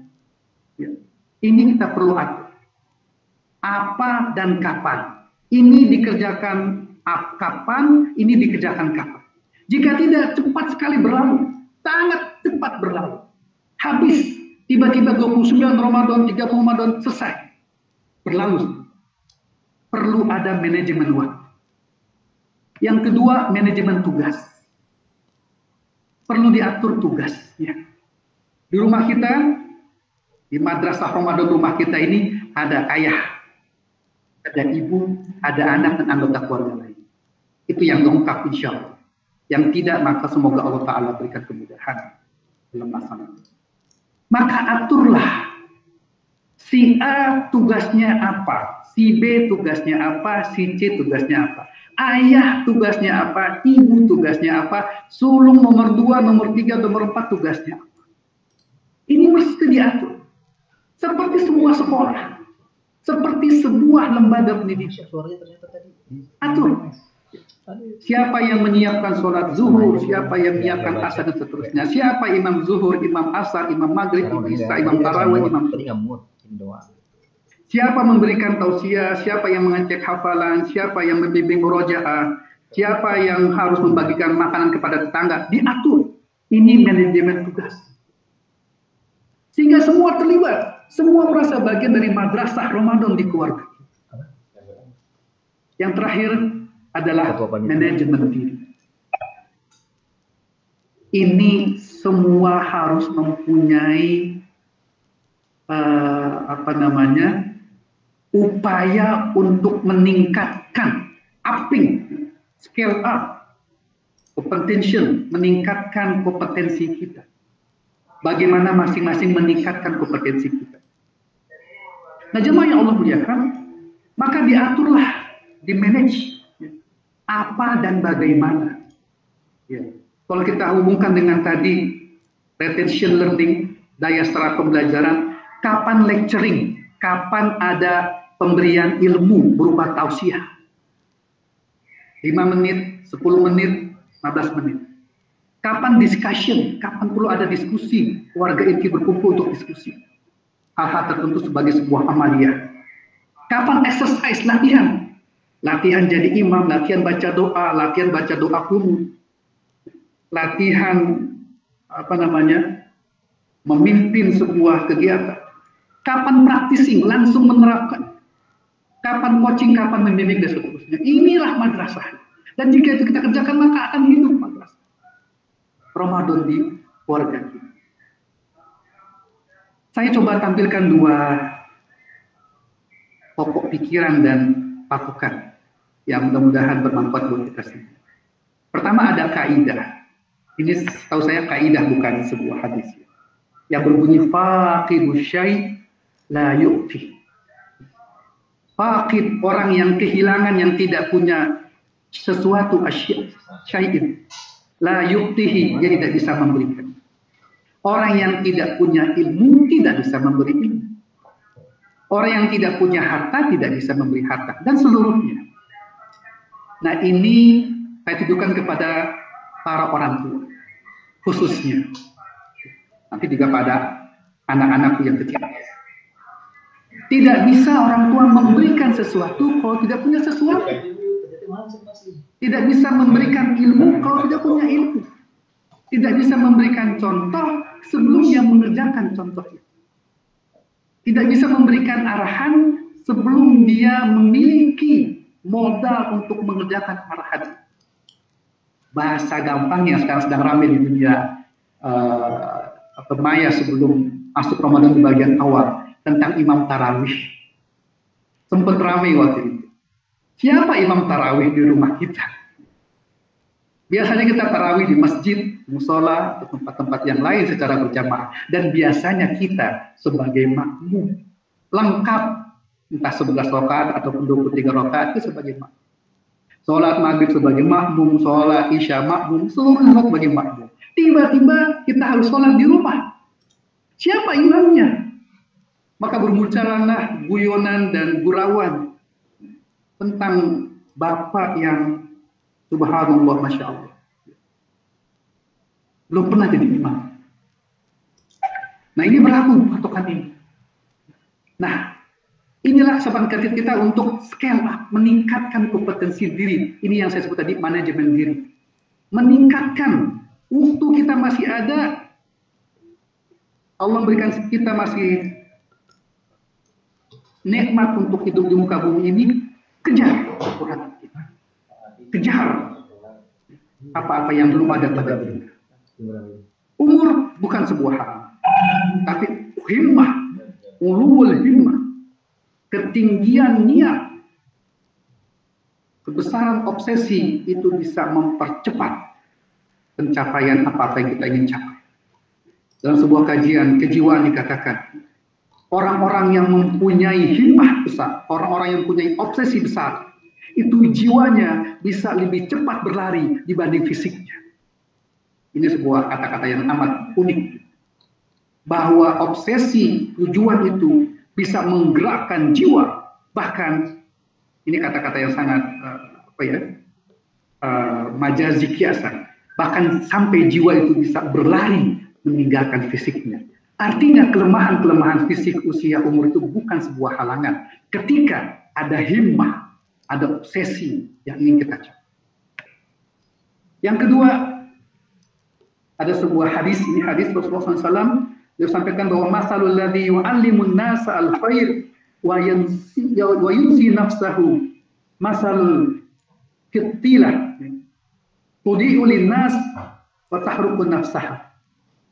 Bahwa orang yang, perumpamaan orang yang mengajar kebaikan, tapi dia melupakan diri. Mengajar kebaikan tapi dia melupakan diri. Dia tidak mengerjakan kebaikan yang dia ajarkan. Dia tidak melakukan apa yang dia katakan. Nabi katakan seperti lilin. Seperti lilin yang menerangi orang lain tetapi bukan. Ini bukan sebuah target tujuan kita. bahwa kita harus menyampaikan sesuatu dan kita harus memulai dari diri kita sendiri. Nabi katakan ibda binafsika. Ulama katakan ibda binafsika aslih ghairaka. Perbaiki dirimu, kemudian wadu. Suruh orang lain, wadu ghairaka. Perbaiki diri, suruh orang lain. Ada kisah pendek, mudah-mudahan cukup waktunya. Di Baghdad waktu itu, kalau seorang ulama menyebutkan bahwa dia didatangi oleh beberapa orang Buddha, semacam protes. Budak-budak ini mengatakan kepada ulama tersebut, wahai ulama, Syekh, tolong ceramahlah di masjid kita, lalu perintahkan agar orang-orang memerdekakan budaknya, sehingga kita bisa hidup merdeka. Begitu permintaan budak-budak ini kepada ulama. Sang ulama pun berkata, baik, saya berjanji saya akan menyampaikan di masjid pada saat khutbah Jumat agar orang-orang kaya memerdekakan budak-budak. Maka para budak ini pun tersenyum dan senang bahagia mendengarkan janji ulama tersebut akan menyampaikan kepada para masyarakat, terutama yang orang kaya, melepaskan budak. Maka sampailah Jumat berikutnya, para budak pun menunggu kapan fatwa perintah ulama ini untuk menyerukan kepada masyarakat agar memerdekakan budaknya. Ternyata jamaah yang Allah muliakan, Bapak Ibu dan anak siswa yang saya cintai, sampai akhir ceramah tidak ada perintah dari sang ulama itu untuk memerdekakan budak-budak yang mereka miliki. Mereka pun terdiam. Mereka berharap menunggu pada Jumat berikutnya. Sampailah khutbah Jumat berikutnya. Ternyata sama. Sang ulama itu pun belum menyampaikan perintah dan fatwa kepada masyarakat agar mereka memerdekakan budak-budak mereka. Para budak pun bersabar. Mereka berharap semoga minggu depan. Dan harapan itu ternyata belum terkabul. 3 Jumat sang ulama belum menyampaikan perintah fatwa kepada masyarakat. Sampailah Jumat keempat. Dan ternyata pada Jumat keempat itulah sang ulama menyampaikan fatwa itu. Dengan tegas dan lugas, sang ulama berkata kepada masyarakat jamaah waktu itu, wahai para jamaah, Allah Ta'ala memerintahkan dan memuliakan orang-orang yang memerdekakan budak-budak mereka. Maka merdekakanlah budak-budak kalian sekarang juga. Begitu kata sang ulama. Dan jamaah yang Allah kan subhanallah, Masya Allah. Selesai Jumat, tidak memerlukan waktu yang sangat lama. Para orang-orang kaya mereka memerdekakan budak-budak mereka. Sehingga budak-budak yang sebelumnya pernah datang ke ulama tersebut kembali mendatangi rumahnya. Dengan senyum bahagia mereka mengatakan, alhamdulillah, kami semua merdeka. Lalu mereka bertanya, wahai Syekh, kenapa engkau baru menyampaikan perintah itu pada pekan Jumat keempat? Apa kata ulama ini? Jumat pertama aku bekerja mengumpulkan uang. Jumat kedua aku bekerja lagi mengumpulkan uang karena belum cukup uang. Jumat ketiga baru aku membeli budak dari uang hasil kerjaku selama 2 pekan. Dan Jumat keempat sebelum khutbah aku merdekakan budak-budak yang baru aku beli dari uang kerjaku selama 2 pekan. Setelah itu aku baru berani menyampaikan perintah untuk memerdekakan. Tapi jemaah yang makan lihatlah. Dari upaya sang ulama itu mencari uang beberapa pekan untuk mengumpulkan uang dan mereka membeli budak. Sampai terbeli budak dari hasil kerjanya. Dan ia merdekakan budak-budak itu dari cari uang yang panjang. Dari yang ia beli sebelumnya, dia merdekakan. Setelah itu baru ia berkata. Dan perkataannya, dari kerjanya, dari buktinya, dari implementasi perintahnya sebelumnya, itu berpengaruh besar kepada masyarakat. Masyarakat langsung melaksanakan perintah. Ini pegangan buat para guru. Maksud saya sebagai seorang dosen, sebagai seorang ayah. Juga para orang tua, sebagai bapak, terutama sebagai ibu. Dan anak-anakku semua yang saya cintai. Maka aturlah sisa Ramadan. Kapan siapa yang bertugas memberikan nasihat? Kalau dalam Al-Quran nasihat itu biasa dari bapak. Ibrahim berkata kepada Ismail, nasihat. Luqman berkata kepada ayahnya, nasihat. Lalu Ishak berkata kepada Yusuf, nasihat. Jadi sebagian besar nasihat itu dari bapak, bukan dari ibu. Nasihat itu biasanya adalah lecturing, ilmu. Nanti yang coachingnya ibu. Maka muncul al-ummu madrasatul. Ibu adalah madrasahnya pertama. Coachingnya ilmu. Walaupun mohon maaf, terkadang ibu ketika bernasihat banyak tambahannya, banyak bumbunya. Tetapi itu perannya, memang itu perannya. Jangan halangi ibu ketika dia sedang memberikan nasihat dengan caranya. Sebagaimana jangan halangi bapak ketika memberikan nasihat lecturing dengan cara. Coaching, practicing, praktekkan nasihat itu. Practicing, implementasikan semua aturan-aturannya itu. Untuk dan sebagainya. Sehingga lengkaplah madrasah Ramadan. Terakhir, Bapak Ibu yang Allah muliakan, saya masuk ke slide terakhir. Ini judul yang disampaikan kepada saya. Judulnya, Sudahkah Ramadan menjadi madrasah untuk kita dan keluarga? Terus terang saya nggak bisa menjawab pertanyaan ini. Makanya judul ini saya berikan di bagian akhir. Silakan Bapak Ibu semua, para orang tua, juga anak-anak tercinta, siswa SMP ITTBZ, bermuhasabah, evaluasi. Sudah belum hal ini kita jadikan sebagai pegangan? Bahwa Ramadan adalah madrasah. Singkat waktunya, padat jamnya, banyak kerjanya, sebagaimana juga banyak halangan dan gangguan. Utamaannya sangat tinggi, targetnya juga sangat berat. Allah memberikan janji kemuliaan ketakwaan bagi orang-orang yang menerapkannya. Sebagai janji yang lain, Allah akan hapuskan pahala, dosa-dosa yang lalu. Ditutupkan kesalahannya, dilipat gandakan amalnya. Mari sisa 14 hari ini kita bertanya dan terapkan. Sudahkah Ramadan menjadi madrasah untuk kita dan keluarga? Semoga ini sekedar menggugah hati para orang tua, Bapak Ibu yang tercinta, anak-anakku yang saya cintai, juga para ibu bapak dan ibu guru yang hadir, dalam rangka kita memperbaiki diri kita, memperbaiki keluarga kita, memperbaiki masyarakat kita, memperbaiki umat Islam secara umum. Dan dengan ini kita berupaya dan sekaligus juga berdoa semoga Allah Ta'ala memberikan kita kemuliaan, keutamaan, lalu melipat gandakan target-target Ramadan kita diterima di sisinya, bisa berkumpul dengan keluarga kita, sanak famili kita, keturunan kita di surga Allah Subhanahu wa Ta'ala. Demikian, mohon maaf atas segala kekurangan. Billahi taufik wal hidayah. Assalamualaikum warahmatullahi wabarakatuh. Waalaikumsalam warahmatullahi wabarakatuh. Ya, alhamdulillah kita sudah menyimak paparan dari Ustadz kita. Mudah-mudahan bisa sama-sama kita terima. Selanjutnya kita akan masuk ke sesi tanya jawab. Ya, sesi tanya jawab. Pengennya kita nanya nih, tapi ternyata Ustadznya udah nanya duluan. Ya. Dan pertanyaannya harus kita jawab semua tuh. Sudahkah Ramadan menjadi madrasah buat kita dan keluarga? Nah, itu pertanyaan buat balik lagi ke kita. Ya, Ustadznya sendiri belum berani bisa menjawab. Ya, baik, kita lihat dulu Ustadz di chattingan YouTube-nya sebentar.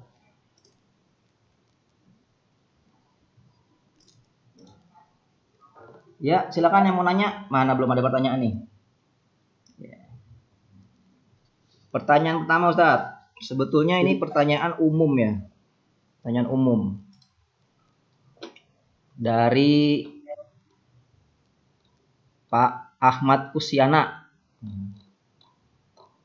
Pertanyaannya, bagaimanakah mengoptimalkan amaliyah Ramadan supaya muntijah atau bernilai bersama keluarga di tengah wabah COVID-19 ini? Nah, itu pertanyaan pertama Ustaz. Mungkin sambil nunggu pertanyaan yang lain, minta tolong dibantu dijawab Ustaz.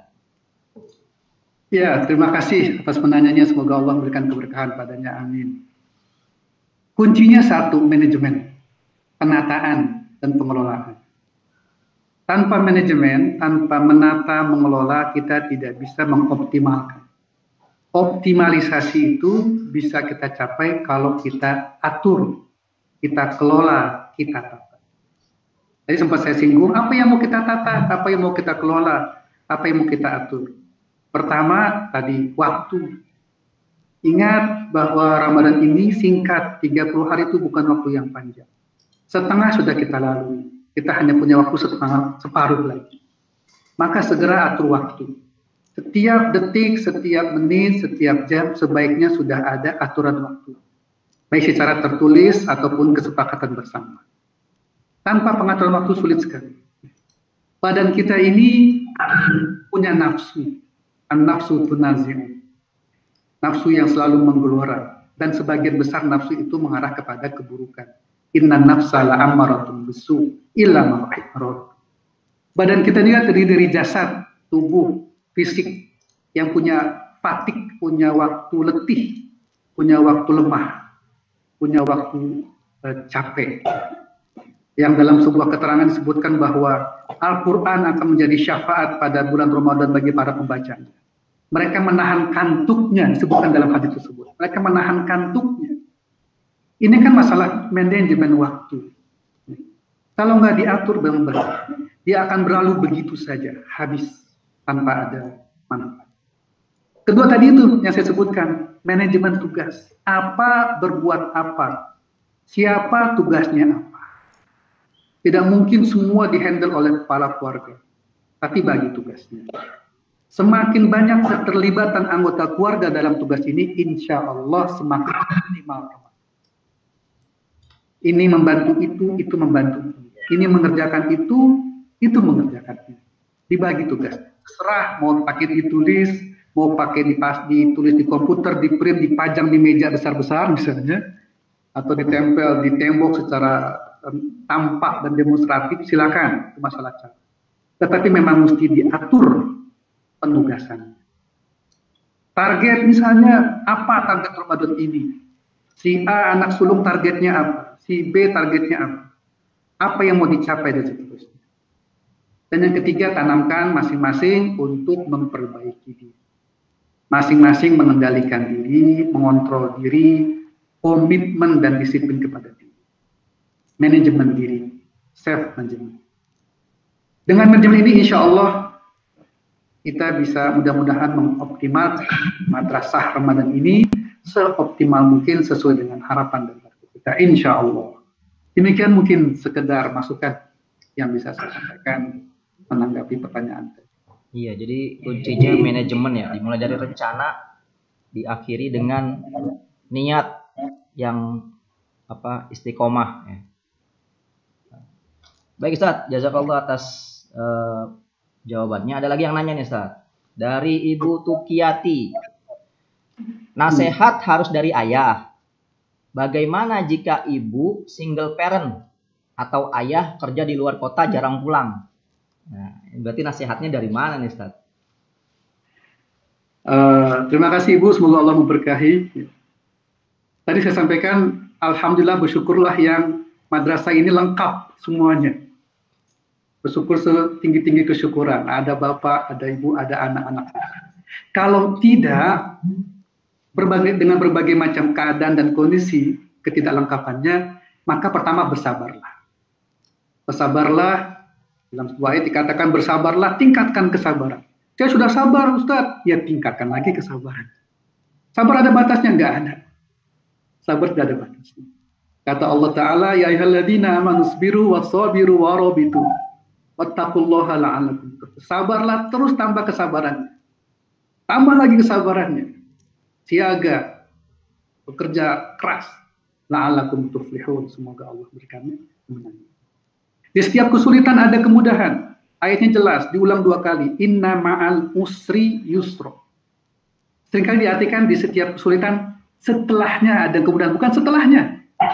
Kemudahan itu bersama dengan kesulitan.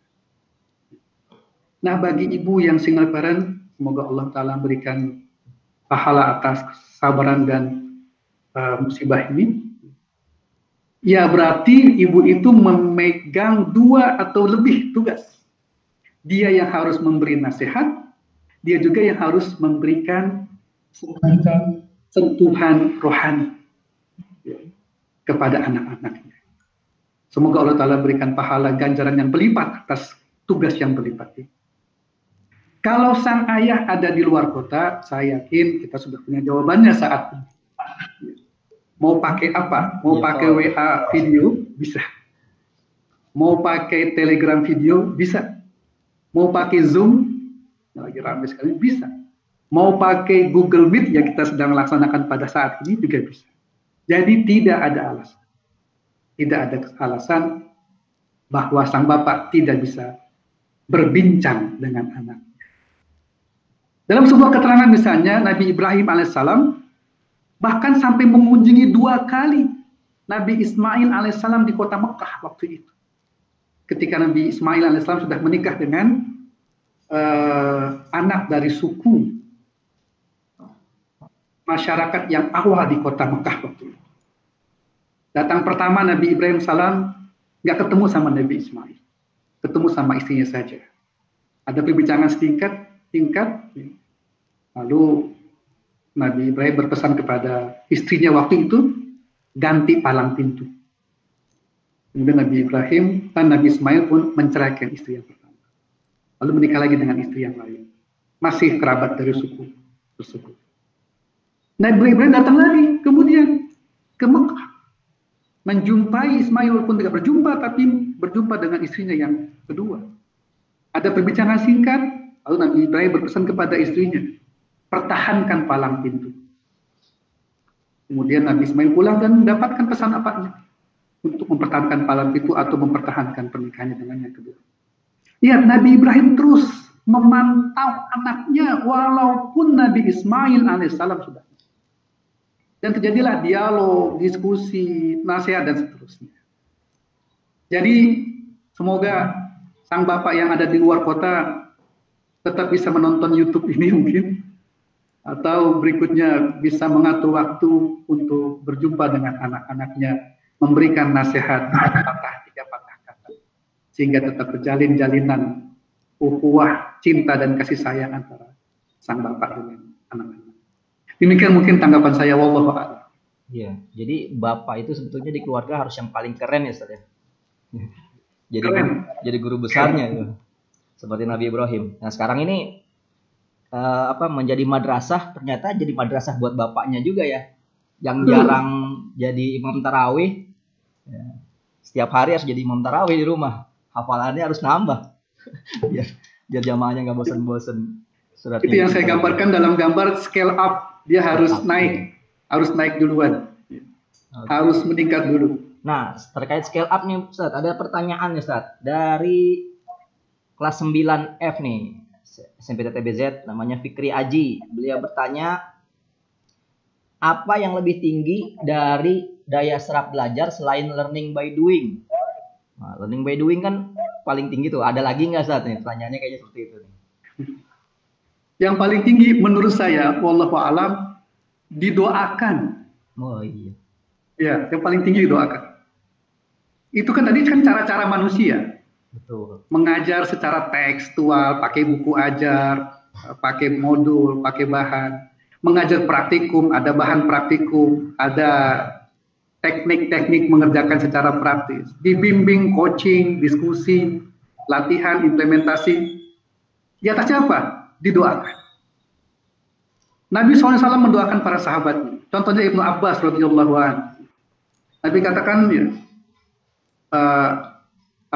semoga Allah mengajarkan engkau takwil.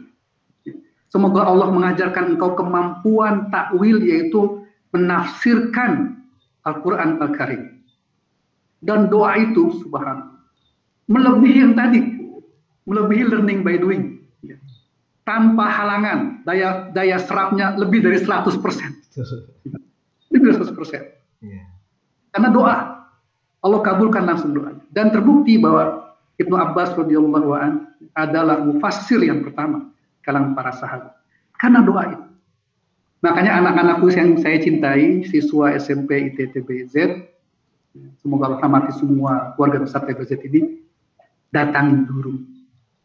Salam guru, minta doa sama guru. Minta doa sama guru. Kalau guru sudah mendoakan, Masya Allah, itu lebih dari semua proses pembelajaran yang ada. Lebih dari 100% daya serapnya. Saya yakin guru-guru mau mendoakan. Begitu Pak Ustaz Berkosim ya. Kalau sebuah guru-guru mendoakan, Masya Allah, lebih dari segalanya. Ulama-ulama terdahulu begitu. Mereka pada akhir dari pembelajaran mereka temui murid-muridnya, wahai muridku, engkau sudah habis ilmuku, aku ajarkan kepada engkau. Sekarang engkau pergi dari tempatku, gitu. Diusir dari tempatnya, dari madrasahnya. Untuk apa? Untuk mengajarkan yang lain. Aku doakan engkau. Gitu. Aku doakan semoga berkah ilmunya, kemudian berpahala ilmunya. Jadi, mohon maaf, siswa yang lagi bete sama gurunya, yang sebel kesel sama gurunya, segera beristighfar. Segera beristighfar, WA gurunya. Guru, Bu Guru, mohon maaf ya, doain saya biar lancar. Yang kelas 1, 7 bisa naik kelas 8 dengan baik nilainya. Yang kelas 8 naik kelas 9 dengan baik nilainya. Nggak tahu masih ada yang kelas 10, mudah-mudahan juga lulus dengan lulusan yang terbaik. Doa sama guru. Ini nggak ada di ilmu pembelajaran barat. Ini hanya ada di ilmu pembelajaran madrasahnya Rasulullah. Ilmu Islam, ilmu doa. Ilmu doa. Mungkin demikian, mudah-mudahan ada manfaatnya. Iya, luar biasa. Mungkin setelah ini yang paling dekat dulu ke orang tua kali Ustaz ya. Datang ke ayahnya, datang ibunya, minta doa. Senjatanya itu. Kemudian pertanyaan lagi nih Ustaz, dari Akmal Subhanallah 8G. Tadi kayaknya ada kalimat-kalimat yang mungkin agak tinggi, anak SMP mungkin belum banyak menangkap. Ini pertanyaannya, Pak, contoh dan maksud soft skill, hard skill. Nah, itu apa, Ustaz? Ya, baik, ada istilah hard skill dan soft skill. Ini sebenarnya dalam pembelajaran learning kita ini adalah kemampuan praktis. Kemampuan praktis. Misalnya, contoh, belajar bahasa Indonesia. Ini contoh yang sering saya sampaikan pada para mahasiswa, bahkan juga kepada para dosen. Contoh pelajaran bahasa Indonesia. Kita belajar apa itu kata, kita belajar apa itu kalimat, kita belajar apa itu paragraf, kita belajar apa itu sebuah tulisan. Tapi coba kita tanyakan ke diri masing-masing. Kita sudah terapkan belum belajar bahasa Indonesia sebaik-baiknya penerapan? Contoh gampang. Kalau saya kasih kertas lembar kepada siswa, saya kasih pulpen sebuah, lalu saya suruh buatlah sebuah karangan 1 halaman. Kerjakan mulai sekarang, waktunya 10 menit, misalnya begitu. Ya, 10 menit. Kira-kira siswa kita, sebagian besar, selama 10 menit, sudah nulis belum karangannya? Pertanyaannya itu. Mungkin. Saya pernah coba di kampus, untuk mahasiswa. Saya coba di dosen waktu itu, dalam training penulisan karya ilmiah. Sebagian besar tidak jadi 10 menit, kecuali nulis pada suatu hari.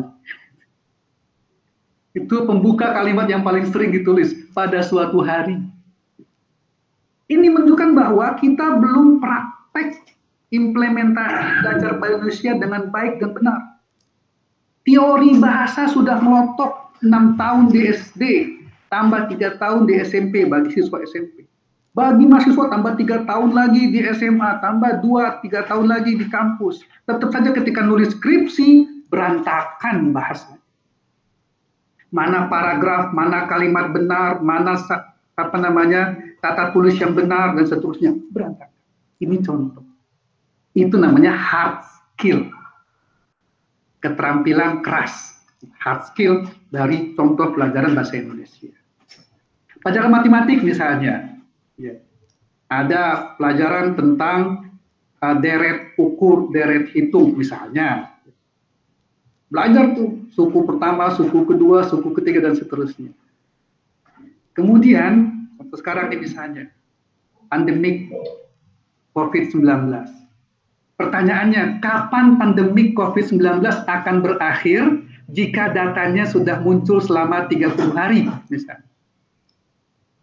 Itu kadang-kadang orang susah mikirnya pakai apa. Kan ada deret. Hari pertama berapa, hari kedua berapa, itu pakai deret, rasio. Ketemulah nanti rasionya berapa dan seterusnya. Ini contoh. Itu disebut dengan hard skill. Ilmu itu harus dipraktekkan. Bukan nempel di kepala, dihafal, lalu selesai. Itu hard skill. Apa soft skill? Ini yang kedua. Soft skill adalah ilmu yang bukan berdasarkan dari ilmu dasar atau ilmu teks, bukan. Misalnya apa? Bisa ngomong di depan kelas dengan baik dan benar. Itu nggak ada teorinya, nggak ada SKS-nya, nggak ada mata pelajarannya. Tapi itu perlu dilatih juga. Banyak orang, bahkan sampai sudah tua pun, mungkin orang tua itu juga ada, ketika di tengah masyarakat disuruh sambutan, keringat dingin sebesar jagung. Assalamualaikum, Assalamualaikum, nggak selesai sambutannya. Itu soft skill. Contoh lain, buatlah sebuah tugas bersama-sama satu kelompok 5 orang. Dikasih waktu 2 minggu, 2 pekan. Itu soft skill. Bekerja dalam kelompok, mencari ketua, mencari sekretaris, mencari anggota, lalu mengumpulkan tugas bersama-sama sampai jadi, itu soft skill. Nggak ada mata kuliah khususnya atau mata kuliah khususnya. Itu soft skill. Nah, ini kedua-duanya harus diterapkan. Dari sisi agama Islam misalnya, sholat, ada rukun sholat, ada kewajiban sholat, ada sunnah-sunnah sholat, tetapi kan kita mesti khusyuk. Khusyuk itu soft skill. Wa innaha lakabiratun illa 'alal khusyin. Berat khusyuk itu. Belajarnya bagaimana? Yaitu memang soft skill, dilatih terus. Ya. Niat sudah kita pelajari hukum niat, cara niat dan sebagainya. Tetapi niat ikhlas itu soft skill. Belajar ikhlas, latihan ikhlas, terus sampai jadi mukhlis atau mukhlas. Bikin begitu, anak-anak yang saya cintai. Jadi kita perlu memiliki hard skill, juga perlu memiliki soft skill. Maka dalam dunia ke depan nanti, soft skill ini memiliki peranan yang lebih. Bisa berinteraksi dengan orang lain, bisa bekerja sama dengan yang lain, bisa bekerja dalam suasana tertekan, bisa berbincang dan berkomunikasi dengan orang lain, bisa memimpin, bisa dipimpin. Nah, ini beberapa soft skill yang juga harus dimiliki oleh siswa kita. Apalagi siswa kita sekarang ini generasi milenial. Kalau kami ini generasi kolonial. Generasi milenial ini harus mempunyai soft skill yang lebih dibandingkan kita. Wallahu a'lam. Semoga ada manfaatnya dan bisa diterima. Iya, baik. Berarti lengkap nih, soft skill dan hard skill. Selanjutnya ada beberapa pertanyaan. Ini mohon maaf sebelumnya tidak semua pertanyaan bisa disampaikan karena kita mungkin waktunya tinggal 10 menit lagi. Ada pertanyaan mungkin gabungan nih, sama kurang lebih isinya terkait dengan tips Ramadan, Ustaz. Ya, kalau tadi mungkin sudah di-manage, sudah direncanakan, sudah diatur. Tipsnya gimana nih? Anak-anak lebih senang berleha-leha dari Pak Muhammad Hussein dan sulit melaksanakan perintah atau agenda yang sudah dibuat. Ya, rencananya sudah dibuat tapi berleha-leha. Terus juga mengenai tips nih tadi, melakukan ibadah Ramadan, tips dan trik. Ya sama. Intinya tipsnya gimana nih, Ustaz? Sudah direncanakan, sudah di-manage tapi ternyata goyang-goyang di tengah jalan nih. Padahal, Ustaz. Terima kasih. Ini tampaknya keadaan umum. Ya. Ini yang saya katakan berat materinya buat saya juga. Di rumah saya ada 4 orang bujangan. Torik bin Ziyad angkatan sekian, 4 orang. Ya. Nggak tahu, mungkin ada yang abangnya atau kakaknya juga satu angkatan dengan anak-anak saya. Di Torik bin Ziyad, ya, waktu SD. Kalau sisi ini saya pikir cuma satu tips. Ya. Kalau bahasa Indonesianya disiplin. Sudah kita disiplinkan. Yang sudah disepakati disiplinkan. Yang sudah jadi komitmen disiplinkan. Ketika disiplin maka terapkan. Ya, kalau memang sudah direncanakan demikian, jalankan. Kalau bahasa Arabnya Allahumma paksain. Benar ya Ustaz ya? Allahumma paksain. Sudah, paksakan. Kalau keterangan umum dikatakan bahwa al-ilmu bitta'allum wal hilmu bittahallum. Kalau bahasa saya mengartikannya bahwa ilmu itu paksa dengan belajar. Menambah ilmu paksa dengan belajar. Paksa buka buku, paksa buka YouTube mendengarkan kajian. Datangi masjid kalau memang sudah dibuka. Ilmu itu bitta'allum. Ta'allum adalah memaksakan diri untuk belajar. Alhamdulillah saya ya dengan profesi saya sekarang ini sebagai dosen mendapatkan amanah guru besar. Dikatakan bahwa guru besar bukan akhir dari pembelajaran, bahkan awal dari karya-karya produktif hasil pembelajaran. Itu mesti harus membuat tulisan, mesti membuat modul, mesti membuat paper dan seterusnya. Dan bagaimana caranya? Tidak bisa kita dipaksakan. Bahan kuliah ketika S1 dulu sudah out of date kalau di elektro, saya bidangnya elektro. Elektro itu perkembangannya sangat cepat. Bahan kuliah S1 tahun 80 berapa tuh ya? 88, 89 out of date, habis, gak berlaku lagi. Terus berkembang. Lalu bagaimana caranya? Paksa al-ilmu wal hilmu bittahallum. Nah, levelnya bahwa akhlak berbudi pekerti lembut itu adalah dipaksa untuk berupaya berbudi pekerti lembut. Tanpa dipaksa nggak bisa. Kalau pakai hukum Newton, ada guru fisika, teman-teman siswa mungkin masih ingat hukum Newton di pelajaran fisika, itu sebuah benda bisa bergerak jika dia melewati batas kelembaman massa benda itu. Kalau bahasa kita F sama dengan MA. Gaya itu tergantung massanya. Dan ada upaya mendorongnya dengan paksaan, itu percepatan. Kalau nggak ada dorongan, nggak bergerak sebuah benda. Nah, dorongan itulah paksaan. Dorongan itulah paksaan. Ketika sebuah benda masuk hukum Newton 2, maaf ini nyinggung dikit fisika, hukum Newton 2 baru mengatakan jika sebuah benda sudah bekerja dan berjalan, maka dia akan mendapatkan percepatan tergantung dari gaya berikutnya. Kalau sudah jalan, tinggal lurus, jalan terus. Yang sudah merasakan nikmatnya belajar, dia akan jalan terus belajar. Sebagaimana yang sudah merasakan nikmatnya membaca Quran, dia akan terus menambah lagi bacaan Quran. Yang sudah merasakan nikmatnya ibadah, dia akan berupaya terus menambah lagi ibadah. Jadi dua bahasa Indonesianya. Tadi apa? Disiplin, bahasa Arabnya Allahumma paksain. Dipaksakan. Wallahu a'lam. Iya, sederhananya lagi mungkin bisa karena biasa ya, Ustaz ya. Ah, itu bahasa apa tuh ya? Dipaksain jadi biasa lama-lama. Betul. Baik Ustaz, jazakallah. Selanjutnya nih, mungkin satu pertanyaan lagi sepertinya. Kita pilihkan dulu pertanyaannya. Dari Satrio Aji. Ustaz, bagaimana bisa seimbang antara kepintaran otak kita dengan kepintaran mengelola hati kita untuk selalu berjalan di keridhaan Allah Subhanahu wa taala?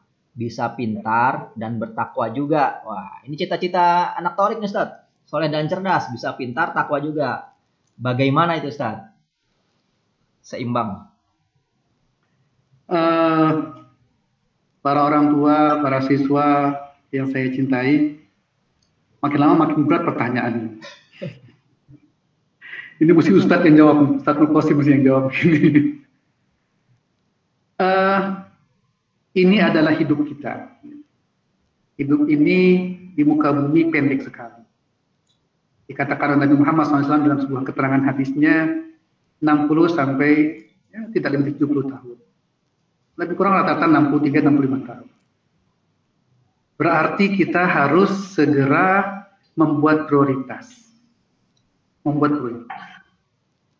Ada doa yang memang sangat indah dalam surah Al-Baqarah ayat 200. Rabbana atina fid dunya hasanah wa fil akhirati hasanah wa qina adzabannar. Ada doa yang seimbang, minta kepada Allah agar mendapatkan kebahagiaan dunia. Dikatakan dalam sebuah keterangan, kebahagiaan dunia itu adalah istri yang soleh, kemudian istri yang solihah, kemudian rumah yang lapang, kendaraan yang nyaman, tetangga yang soleh, yang baik. Ada yang nyeletuk, kalau sudah dapat empat-empatnya gimana Ustadz? Ya cari lagi yang berikutnya. Itu tambahan saja, nggak ada dalilnya gitu. Lalu apa itu kebahagiaan akhirat? Kebahagiaan akhirat adalah terhindar dari neraka, masuk ke dalam surga, berjumpa dengan Allah dengan perjumpaan yang baik. Tetapi dalam keseimbangan ini ada keterangan lain, wal akhiratu khairun wa abqa. Akhirat itu lebih baik dan lebih baik. Wal akhiratu khairul laka minal ula. Akhirat ini lebih baik daripada dunia. Silakan membuat jalan hidup, membuat sejarah hidup, membuat lukisan hidup, mengumpulkan mozaik fase-fase kehidupan kita dengan mengatur keseimbangan itu. Mana yang kita dahulukan, mana yang kita nomor 2, nomor 3, nomor 4, dan nomor 5. Harus ada prioritas. Yusuf Qaradawi, Syekh, ulama besar, tinggal di Qatar, pada usia sangat tua, mengatakan bahwa kita perlu membuat sebuah skala prioritas. Al-aulawiyat. Mana yang mau kita kejar dulu. Mana yang mau kita utamakan dahulu. Tetapi yang tidak lengkap di satu sisi jangan ditinggalkan. Kejar juga sekemampuan kita. Harapan ada batasnya, tujuan juga ada kekurangannya. Ya sudah, kita jalankan sekemampuan kita. Kejar dunia semaksimal mungkin, kejar akhirat juga semaksimal mungkin. Ada banyak masukan, ada yang mengatakan kalau engkau kejar dunia, bisa jadi engkau tidak mendapatkan akhirat. Tapi jika engkau kejar akhirat, engkau bisa mendapatkan dunia. Boleh kita pakai juga dalil atau kaidah tersebut. Tapi juga bahwa ada yang mengatakan bahwa dunia itu justru ladangnya akhirat. Bagaimana kita mau menyiapkan akhirat jika ladangnya saja kita belum punya? Bagaimana memanennya jika kita tumbuhan pun yang mau kita panen belum kita tanam? Jadi silakan diatur. Silakan diatur oleh Bapak Ibu sekalian, oleh anak-anak sekalian rencana hidupnya. Rencana hidup. Saya pernah mendapatkan training khusus waktu itu sekitar 2 hari dari salah seorang profesor Indonesia terkenal, Profesor Marwah Daud Yakin. Dia membuat sebuah pelatihan, judulnya Mengelola Hidup Menata Masa Depan. MHMMD, Mengelola Hidup Menata Masa Depan. Buat jalur hidup 5 tahun, 10 tahun, 15 tahun, 20 tahun, 25 tahun yang akan datang dan seterusnya. Buat jalur hidupnya. Dan sebagian, subhanallah, dengan kerja keras, beberapa jalur hidup yang direncanakan oleh peserta waktu itu sudah tercapai 5-10 tahun sekarang. Beda dengan orang yang nggak punya jalur hidup, nggak punya rencana hidup, nggak punya rencana masa depan. Blank. Pepatah mengatakan seperti air mengalir tidak cocok. Mau mengalir kemana air itu? Ke bawah. Bawahnya mana? Kita nggak tahu. Tidak bisa. Tapi rencanakan. Sehingga jalur hidup kita, mozaik potongan-potongan kehidupan kita bisa rencanakan. Sampai ujungnya. Akhirat. Sampai akhirat. Kita berharap mendapatkan akhirat yang baik. Paman zuhziha 'anil nar wa udkhilal jannah faqad faz. Barang siapa yang terhindar dari neraka, dimasukkan ke dalam surga, itulah sebuah kesuksesan yang sejati. Wallahu a'lam. Iya. Kalau Ustaz, memang tidak sedikit dari orang tua TBZ ini yang sempat bilangnya yang penting anak saya soleh dah. Gitu. Yang penting anaknya soleh. Gitu. Kalau yang mata pelajaran pinter nomor 2 lah. Gitu. Ya intinya mereka ingin anak-anaknya soleh. Soleh cerdasnya itu biasanya mengikuti betul Ustaz. Yang pintar-pintar itu luar biasa solehnya juga. Alhamdulillah. Baik. Sepertinya cukup. Iya, waktu kita 10.30. Alhamdulillah. Luar biasa penyampaian pemaparan dari Ustadz Andi Adriansah nih. Mungkin ada beberapa juga kalimat yang agak tinggi anak-anak SMP belum nangkep. Tapi intinya tadi diawali dari pendidikan. Jadi pendidikan itu akhirnya adalah perilaku, bukan cuma tahu, tapi perilaku. Gitu. Dan di ujungnya ada preferensi, pilihan, afiliasi. Gitu. Ya mudah-mudahan masih ada setengah bulan lagi kita agar pertanyaan sudahkah Ramadan menjadi madrasah buat kita dan keluarga bisa kita jawab di akhir Ramadan dengan sudah. Gitu. Mudah-mudahan ya Ustaz ya. Baik, terima kasih kepada yang sudah bertanya. Sebelumnya saya ingin memberikan pengumuman dulu. Terima kasih buat yang sudah standby. Ini penontonnya stabil di angka 100. Alhamdulillah berkurang sedikit, mungkin kuotanya habis. Nambah lagi.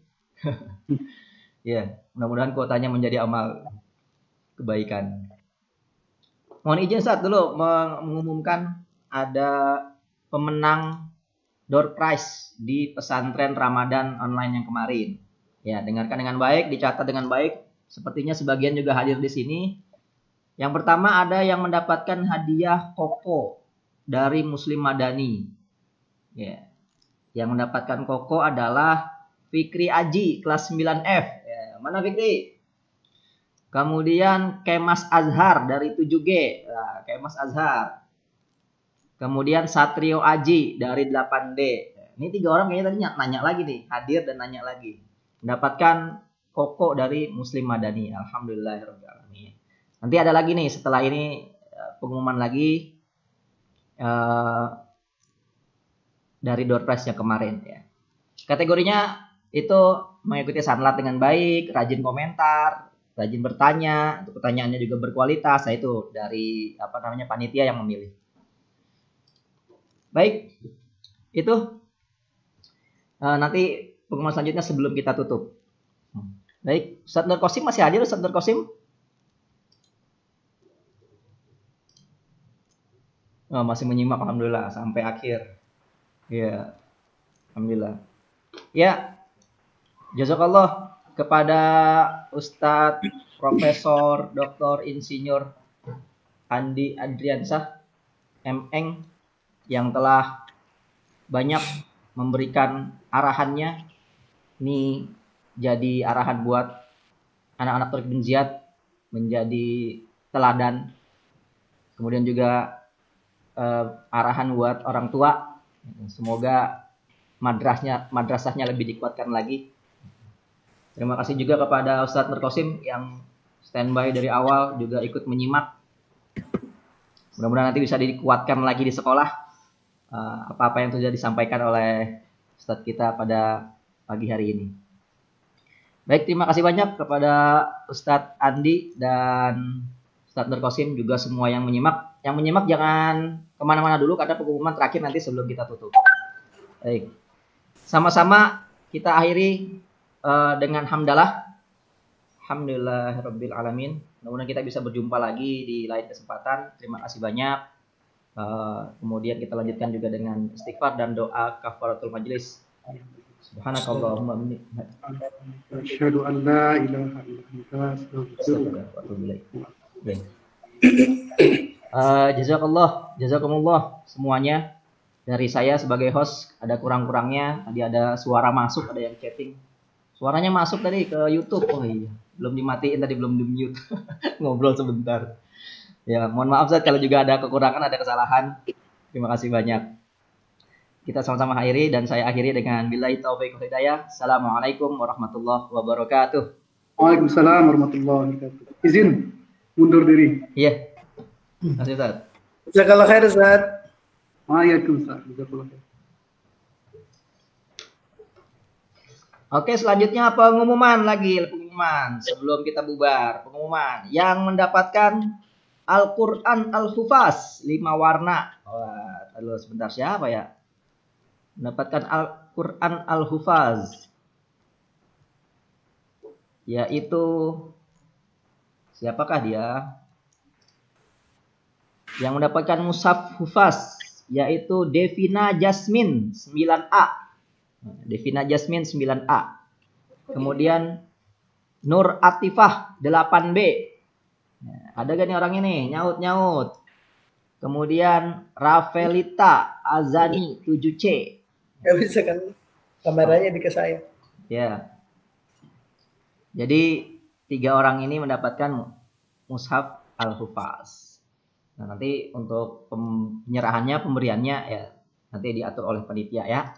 Baik. Ya, itu saja terakhir pengumuman. Tadi majelisnya sudah kita tutup, alhamdulillah. Ya, lancar-lancar saja. Ustaz Nur Qasim juga masih di sini. Atau sebelum kita off dari Ustaz Nur Qasim ada yang ingin disampaikan, Ustaz? Cukup Adi, insyaallah. Cukup ya. Baik, Ustaz. Ya, seluruhnya sekali lagi terima kasih banyak. Kita berjumpa lagi di kajian-kajian berikutnya, insya Allah. Assalamualaikum warahmatullahi wabarakatuh.